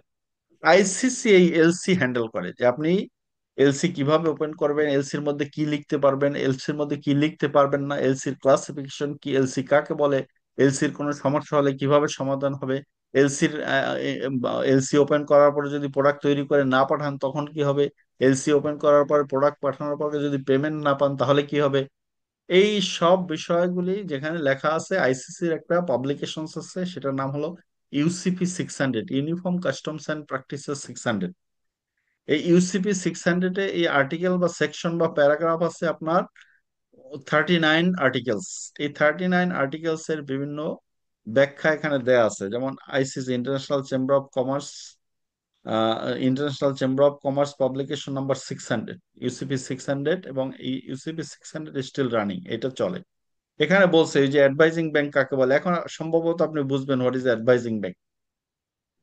অ্যাডভাইজিং ব্যাংক মিনস দা, আর ইউসিপি বলতে বলা হয় ইউনিফর্ম কাস্টমস এন্ড প্র্যাকটিসেস, আর এটাকে পুরোটা বলা হয় UCPDC, uniform customs and practices for documentary credit. এই যে আমরা আমরা এই লেটার অফ ক্রেডিট বলি না, letter of credit,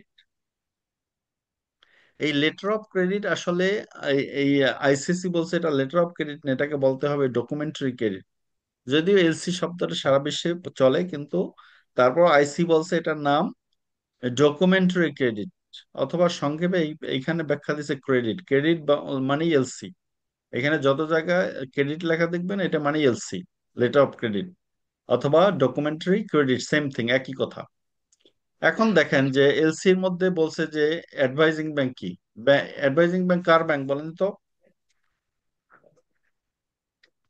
issuing bank, ইম্পোর্টারের bank, যে ব্যাংকের মাধ্যমে এক্সপোর্টারকে জানায় যে একটা এলসি ওপেন হয়েছে, সেটাকে বলা হয় অ্যাডভাইজিং ব্যাংক।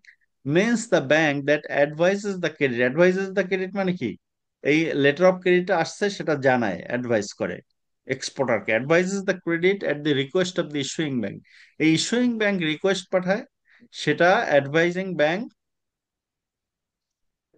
এক্সপোর্টারকে জানায়। এখন অনেক সময় আছে যে আপনার অ্যাডভাইজিং ব্যাংক, যেমন এইচএসবিসি ঢাকা আর এইচএসবিসি লন্ডন যদি একটা এলসি ওপেন করে, তখন এইচএসবিসি লন্ডন এইচএসবিসি ঢাকার কাছে পাঠায়, আপনার ব্যাংকের কাছে পাঠায় না। তখন এইচএসবিসি ঢাকা আপনার ব্যাংকের কাছে পাঠায়, ধরেন ইসলামী ব্যাংক আপনার ব্যাংক, তখন কিন্তু অ্যাডভাইজিং ব্যাংক হয় আপনার দুইটা। একটা হলো এসএসবিসি ঢাকা, আর একটা হলো আপনার নিজের ব্যাংক। আর অ্যাপ্লিক্যান্ট তো ইম্পোর্টার, সেটা বুঝতেছেন। বেনিফিশিয়ারি মানে হলো এক্সপোর্টার। কমপ্লাইং প্রেজেন্টেশন, এই যে একটু আগে অনেক ডকুমেন্টস দেখালাম না, bill of lading, commercial invoice, certificate of origin, এই সব যদি ঠিক মতো এলসির মধ্যে যা লেখা আছে যেভাবে, সেইগুলি যদি আপনি ব্যাংকে দেন, তখন ব্যাংক আপনাকে পেমেন্ট দিবে। এটাকে বলা হয়, এই যে সব ঠিক মতো ডকুমেন্টস দেয়াকে বলা হয় complying presentation. Means a presentation মানে ডকুমেন্টস গুলি যে দিবেন সেটাকে বলা হয়েছে। That is in accordance with the terms and conditions of the credit code. ওই যে লেটার অফ ক্রেডিটের মধ্যে যে যে সব টার্মস এন্ড কন্ডিশনস লেখা আছে, সেই সব ডকুমেন্টস কি বলা হয় কমপ্লাইং প্রেজেন্টেশন। কাজেই আপনার ইন্টারন্যাশনাল ব্যাংকিং প্র্যাকটিসে কমপ্লাইং প্রেজেন্টেশন বলতে বোঝানো হবে এলসির মধ্যে যেসব কন্ডিশনস লেখা আছে, সেই কন্ডিশনস অনুযায়ী যেসব ডকুমেন্টস, সেগুলিকে বলা হয় কমপ্লাইং প্রেজেন্টেশন। এবং সেটা কি, যে বিল অফ লেডিং থাকতে হবে, কমার্শিয়াল ইনভয়েস থাকতে হবে, প্যাকিং লিস্ট থাকতে হবে, সার্টিফিকেট অফ অরিজিন থাকতে হবে, ইন্স্যুরেন্স কভারেজ থাকতে হবে, বিল অফ এক্সচেঞ্জ থাকতে হবে। এটাকে বলা হয় কমপ্লাইং প্রেজেন্টেশন।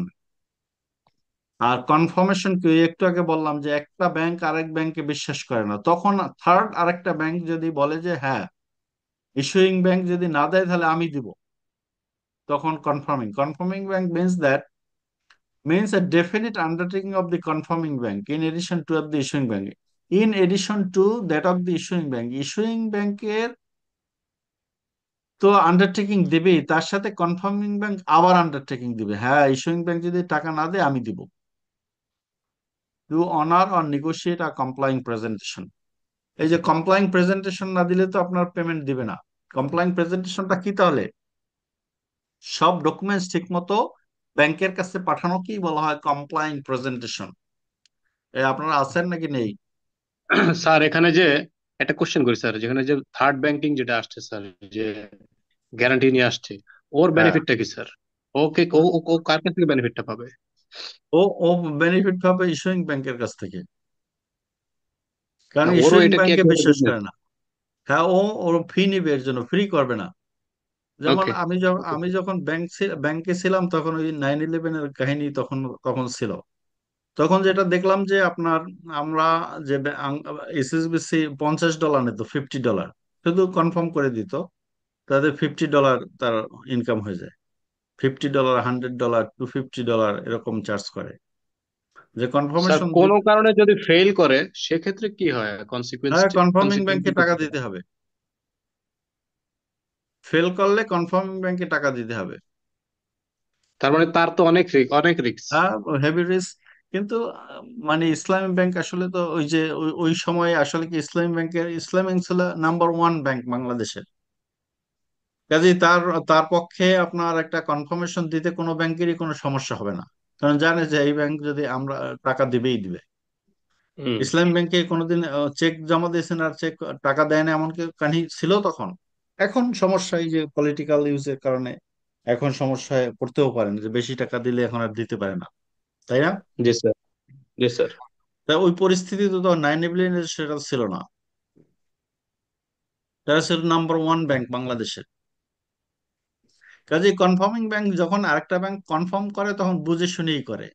ওকে যদি না চিনে, ওই ব্যাংক যদি দেখে যে third class bank, union bank, মানে বাংলাদেশের আছে না কয়েকটা ব্যাংক এখন, ইউনিয়ন জি। ব্যাংক, তারপর হচ্ছে যে সোশ্যাল ইসলামী ব্যাংক, তারপর গ্লোবাল ব্যাংক, এরকম কিছু ব্যাংক আছে যাদের এলসি কেউই কনফার্ম করবে না, কারণ ওরা জানে যে কনফার্ম করা মানে হচ্ছে আমার টাকা দিতে হবে।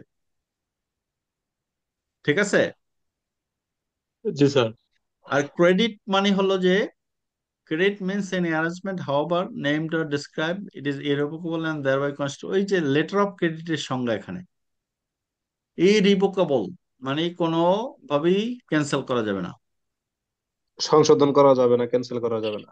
যাবে না, যা গেলে দুই পার্টির একসাথে আবার নতুন করে কনসেন্ট এগ্রিমেন্ট লাগবে, করতে হবে। মিউচুয়াল কনসেন্ট লাগবে স্যার দুই পার্টির। মিউচুয়াল কনসেন্ট লাগবে, দিস ইজ ক্রেডিট। আর ক্রেডিট অনার মিনস কি, honours means pay at sight, যদি সাইট পেমেন্ট হয়, ঠিক আছে? জি।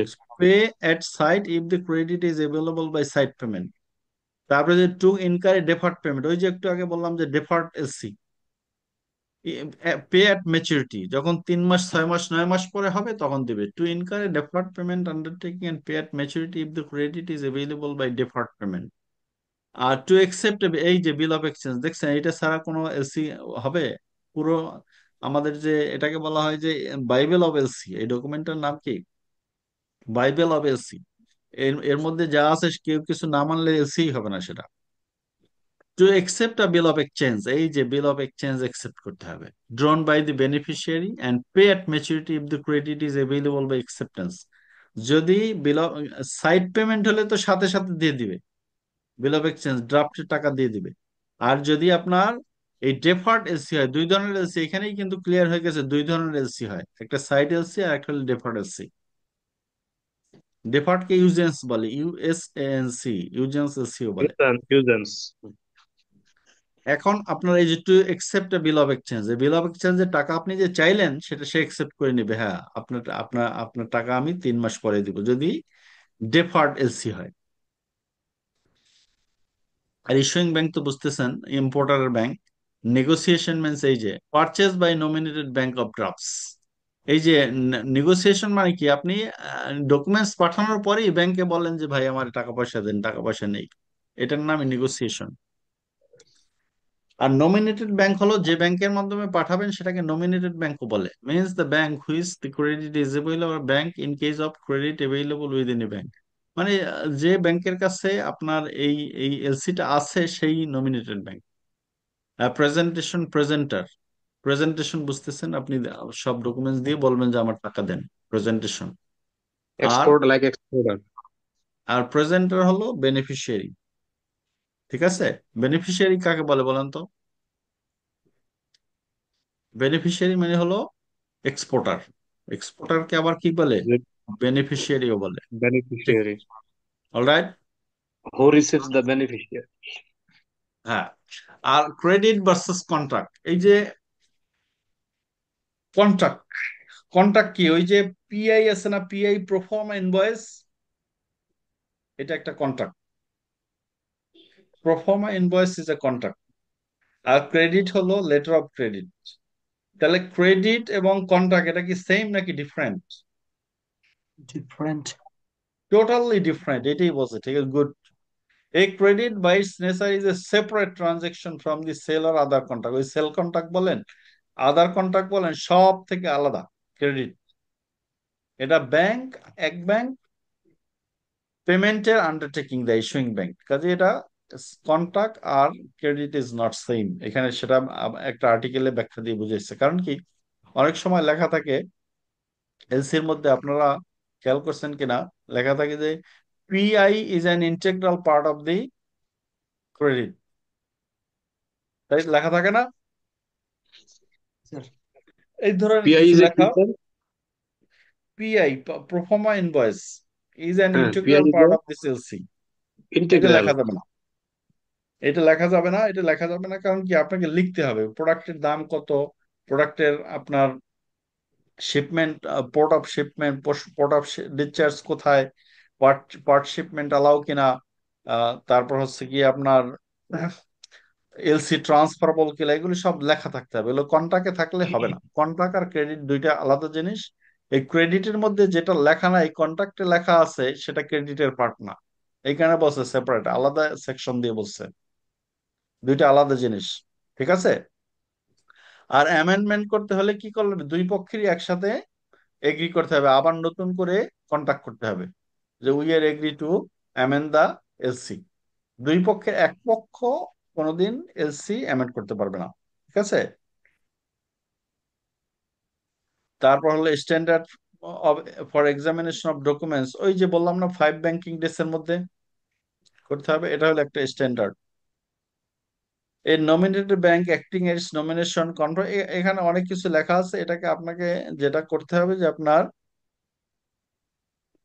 Standard of examination of document, যেমন বিল অফ লেডিং এ মাস্টারের সিগনেচার আছে কিনা সেটা সেটা চেক করতে হবে। বিল অফ এক্সচেঞ্জের মধ্যে এক্সপোর্টারের সিগনেচার আছে কিনা সেটা দেখতে হবে। বিল অফ লেডিং, আপনার লেডিং নাম্বার আছে কিনা সেটা চেক করতে হবে। তারপর এলসির মধ্যে যেসব ডকুমেন্টস লেখা থাকবে সবই দিতে হবে, কোনো একটা বাদ দিলে আপনার ওটা, আপনারা এখন যারা কাজ করেন তারা জানেন মনে হয় যে ডিসক্রিপেন্ট ডকুমেন্ট হবে। ডিসক্রিপেন্ট ডকুমেন্ট, ডিসক্রিপেন্ট ডকুমেন্ট মানে কি? ডিসক্রিপেন্ট ডকুমেন্ট মানে হলো যে আপনার ওই ডকুমেন্টে কোনো সমস্যা আছে, কোনো একটা কিছু দেন নাই। যদি না দেন তাহলে আপনার ব্যাংক তো পেমেন্ট দিবেই না, আপনাকে হেল্ড আপ করে রাখবে, একটা ডিসক্রিপেন্সি নোটিশ দিয়ে দিবে যে আপনার ডকুমেন্ট, এইসব ডকুমেন্টস মিসিং আছে, এইসব ডকুমেন্টস না দেওয়া পর্যন্ত পেমেন্ট দিব না। কাজেই এই ডিসক্রিপেন্সি করার সাথে সাথে লাভও হয়। লাভ হলো $100। তো আমি যখন চাকরি করতাম তখন ছিল যে $50 ডিসক্রিপেন্সি চার্জ। $50 সরাসরি এক্সপোর্ট বিল থেকে কেটে রাখে। $50 মানে কি, ব্যাংক পাঁচ এটা হাজার রাখছে। টাকা হ্যাঁ, তো এখন 5,000, বা এখন কি 5,000-ও বেশি, 6-7 হাজার টাকা এটা ব্যাংকের একটা বিজনেস। বিজনেস। ওই বলে যে এই ডকুমেন্ট দেন নাই, এই কারণে ডিসক্রিপেন্ট, তাই না? জি। এই ডিসক্রিপেন্ট যেন না হয় এই কারণে সব খেয়াল রাখতে হবে। এই বলছে যে the issuing bank shall each have a maximum of 5 banking days following the date of presentation to determine if a presentation is complying. ওই যে কমপ্লাইং প্রেজেন্টেশন কথা বলছি না, যদি না হয় তাহলে নোটিশ দিতে হবে। This period is not curtailed or otherwise affected by the occurrence on or after the date of presentation or expiry date or last day of presentation. এই ডেটের সাথে যদি এক্সপায়ারি ডেট যদি একদিন থাকে এলসি, তারপরও ব্যাংক 5 ডেজ পাবে। LC expire হয়ে গেছে, ঠিক আছে, যেদিন ডকুমেন্টস পাঠাবেন সেদিনই এলসি এক্সপায়ারি ডেট, তারপরও ব্যাংকে আপনাকে 5 ডেজ থাকবে, সেটার কথা বলছে এখানে। ঠিক আছে না? জি স্যার। তারপর হলো যে আপনার এখন তো ঘুম আসছে, এসে যাচ্ছে কথা বলতে বলতে। স্যার শেষ করা যায় না এখানে? পরীক্ষা নিতে পারবো কিনা আজকের, এগুলি আপনারা পড়ে নিতে পারবেন না নাকি বুঝবেন না? অনেক স্যার স্যার। প্রয়োজনে এই নেক্সট ক্লাসে ডিসকাস করলে ভালো হয়, কিন্তু যদি না বুঝতে পারি। আমাদের অনেক, কয়টা লেকচার পাবো আর পরীক্ষার আগে? অনেক কিছু পড়ার বাকি আছে, বুঝছেন। আর আর ছোট একটা জিনিস আমরা আজকে ডিসকাস করি, এগুলো যদি আপনারা না বুঝেন তাহলে আমরা আবার ব্যাক করব, ঠিক আছে? ইনকো টার্মস। এটা এর পরেটা হলো, এটা প্রথমেই লেকচারে বলেছিলাম যে কারণ কি, নেগোসিয়েশন, আর ultimately you are negotiating with the buyer. যখন নেগোশিয়েট করবেন তখন ইনকোটার্মস নিয়েও নেগোশিয়েট করতে হবে, যে কোন ইনকোটার্মসটা আপনি ইউজ করবেন।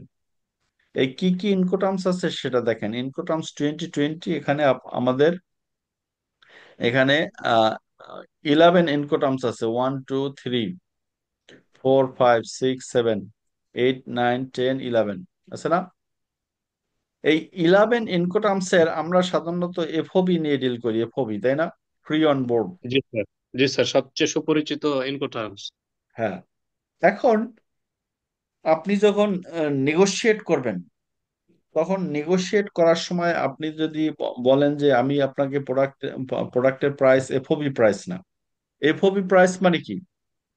এফওবি প্রাইস মানে প্রোডাক্ট আপনি তৈরি করবেন, তৈরি করার পরে একেবারে আপনার সিএনএফ এজেন্ট দিয়ে একেবারে শিপে প্রোডাক্ট তুলে দিয়ে আসবেন, সেটাকে বলা হয় ফ্রি অন বোর্ড। বুঝছেন না? বায়ারের এজেন্ট, কাস্টমার এজেন্টকে বুঝিয়ে দেয়া দেয়া পর্যন্ত। কাস্টমারের এজেন্ট যদি না না থাকে, আপনার সাধারণত আমাদের সিএনএফ এজেন্ট যারা থাকে তারা আপনাদেরই থাকে, আপনার দায়িত্বে একেবারে শিপে তুলে দিয়ে আসতে হবে, সেটার নাম হলো এফওবি। এফওবি। একবার শিপে তুলে দিয়ে আসলে তার মানে কি, এরপর তো শিপ নিয়ে ডিসচার্জ ওই দেশে ডিসচার্জ করে দিবে, তাই না? জি স্যার। এফওবিটা হলো এক্সপোর্টারের ইম্পোর্টারের জন্য ইজি, কারণ বাংলাদেশে তার কোনো এজেন্ট না থাকলেও হবে, সরাসরি আপনি তো রেসপন্সিবল একেবারে শিপে অনবোর্ড মানে শিপে তুলে দেওয়া পর্যন্ত। এটা ইজ ভেরি পপুলার। এছাড়াও দেয়ার আর মোর 10, টোটাল 11। এই কিছু আছে যেমন rules for any mode or modes of transport.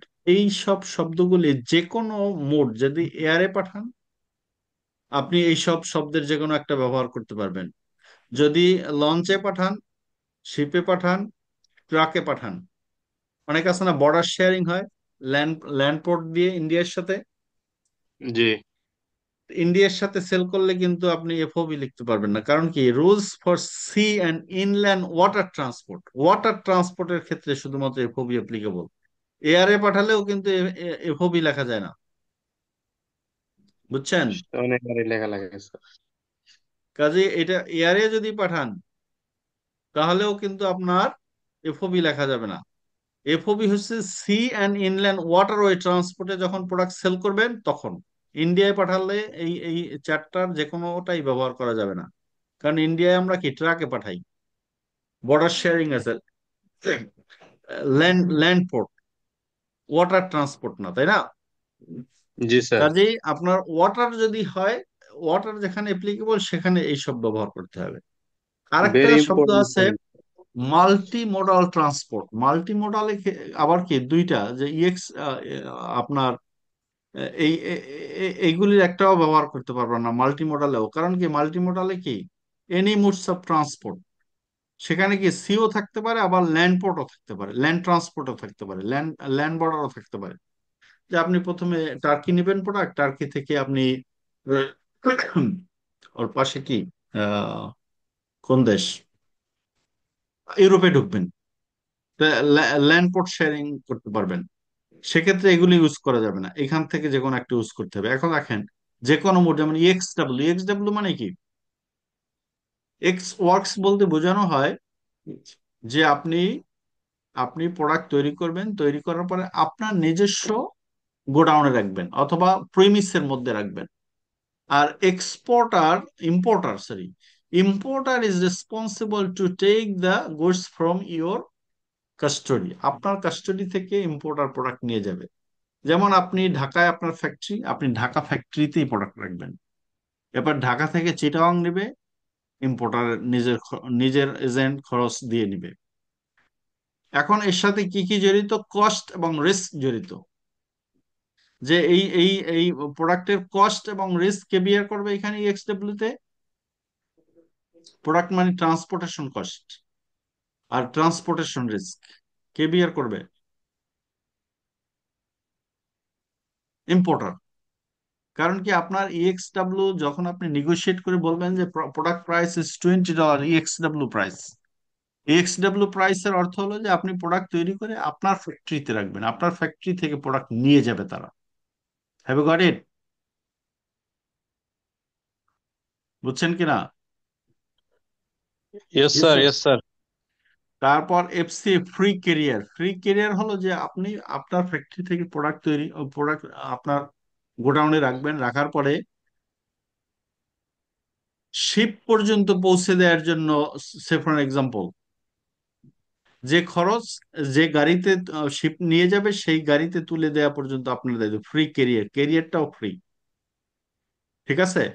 Chittagong পর্যন্ত যেতে যে ক্যারিয়ার লাগবে, that is free career, FCA বলে। তারপর ক্যারেজ পেইড টু। এখন ক্যারেজ পেইড টু মানে কি, আপনি ভাড়াও দিয়ে দিবেন, সিপিটি, ক্যারেজ পেইড টু।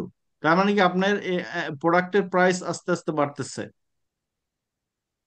যে আপনি এই ইএক্সডব্লিউ তে যদি $1 নেগোশিয়েট করেন, এফসিএ তে transportation cost is very high. FCA তে মেবি 1.25, সিপিডি তে 1.5, আরো বেড়ে যাবে। এবার ক্যারেজ আপনাকে দিতে হবে। তারপর ক্যারেজ এন্ড ইন্স্যুরেন্স পেড। এবার কি, ভাড়া তো দেবেনই, সাথে রিস্ক ইন্স্যুরেন্স তো আপনাকে পরিশোধ করতে হবে। মানে আস্তে আস্তে আপনার রিস্ক বাড়তেছে আর ইম্পোর্টারের রিস্ক কমতেছে।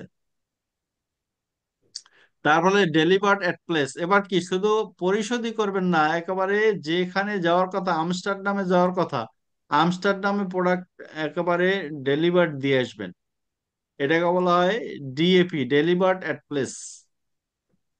দিয়ে আসতে হবে, ওইখানে আপলোড করে রেখে আসতে হবে, যত রিস্ক খরচ সব আপনার। তারপর ডিউটি পেইড ও delivered at place unloaded.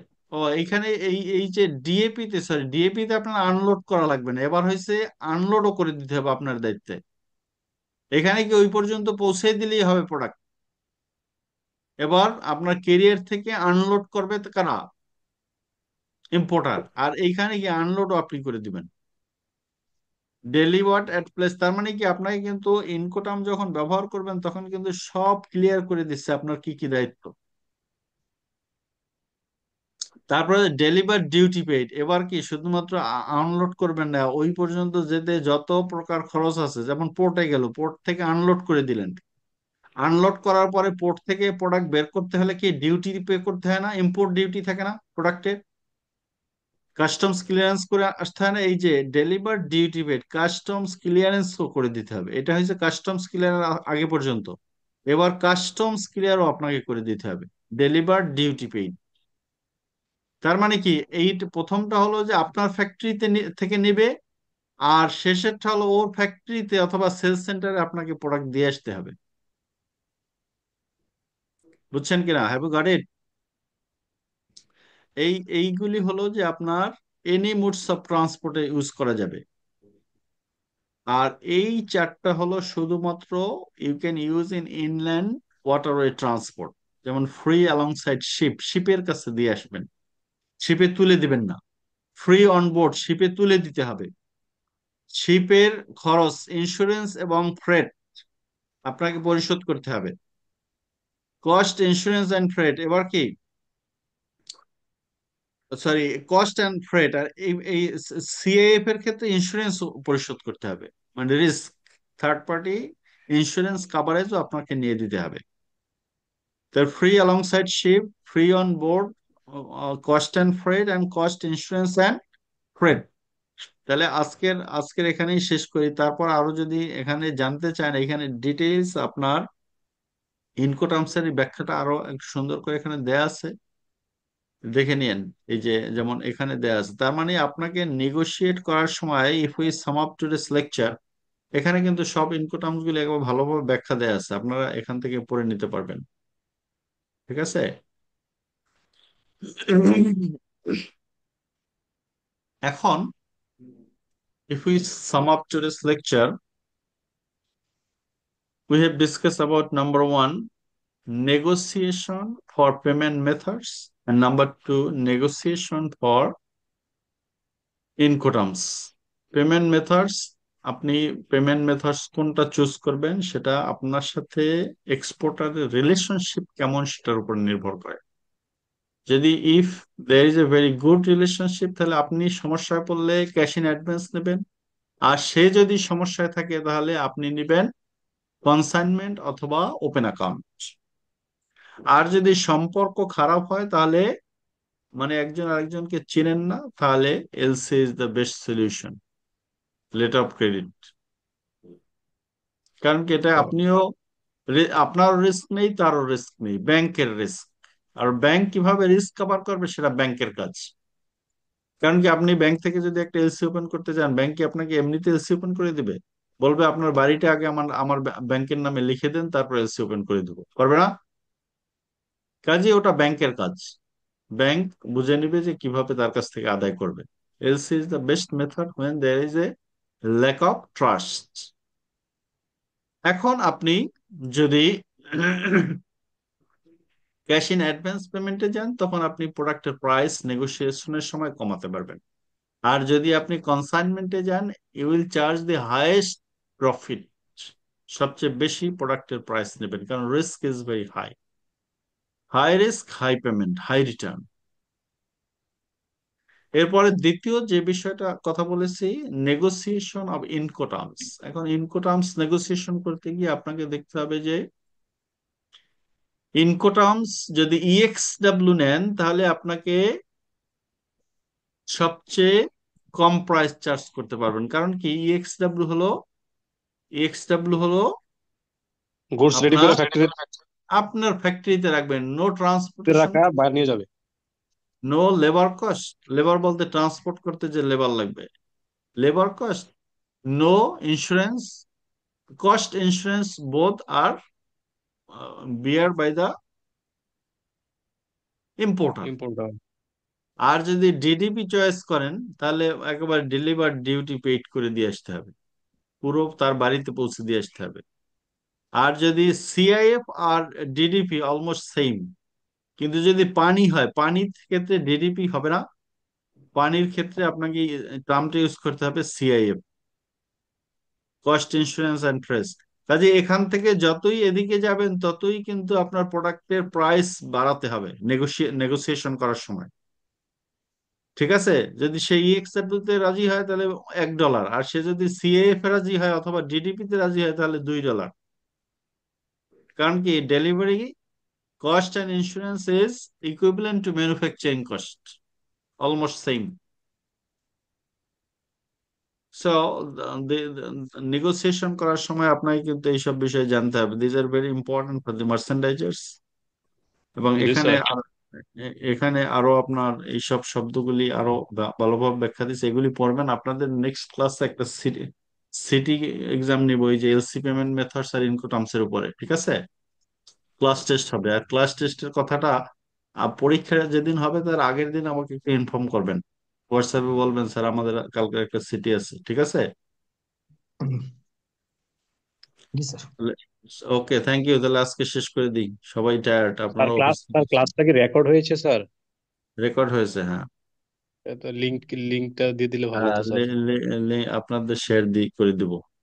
Thank ওই ইউ স্যার, থ্যাংক ইউ ইউটিউবে সো মাচ। আছে, ইউটিউবে আছে, এর আগেও লেকচার দিয়েছে, সেগুলি আছে জি স্যার। আর যেগুলো ওগুলো। দিচ্ছেন এগুলো স্যার লিঙ্ক হ্যাঁ, গুলো ডিলিট করে দিতে স্যার। লিঙ্কগুলি। আগের আগে যে লিঙ্ক গুলো দিয়েছেন ওগুলো যেন আর ডিলিট করে দেন না। না না, আছে আছে। ওকে, এগুলো থ্যাংক ইউ বাজে। Very much. ওকে, থ্যাংক আসসালামু আলাইকুম স্যার। ওয়ালাইকুম আসসালাম। সালাম।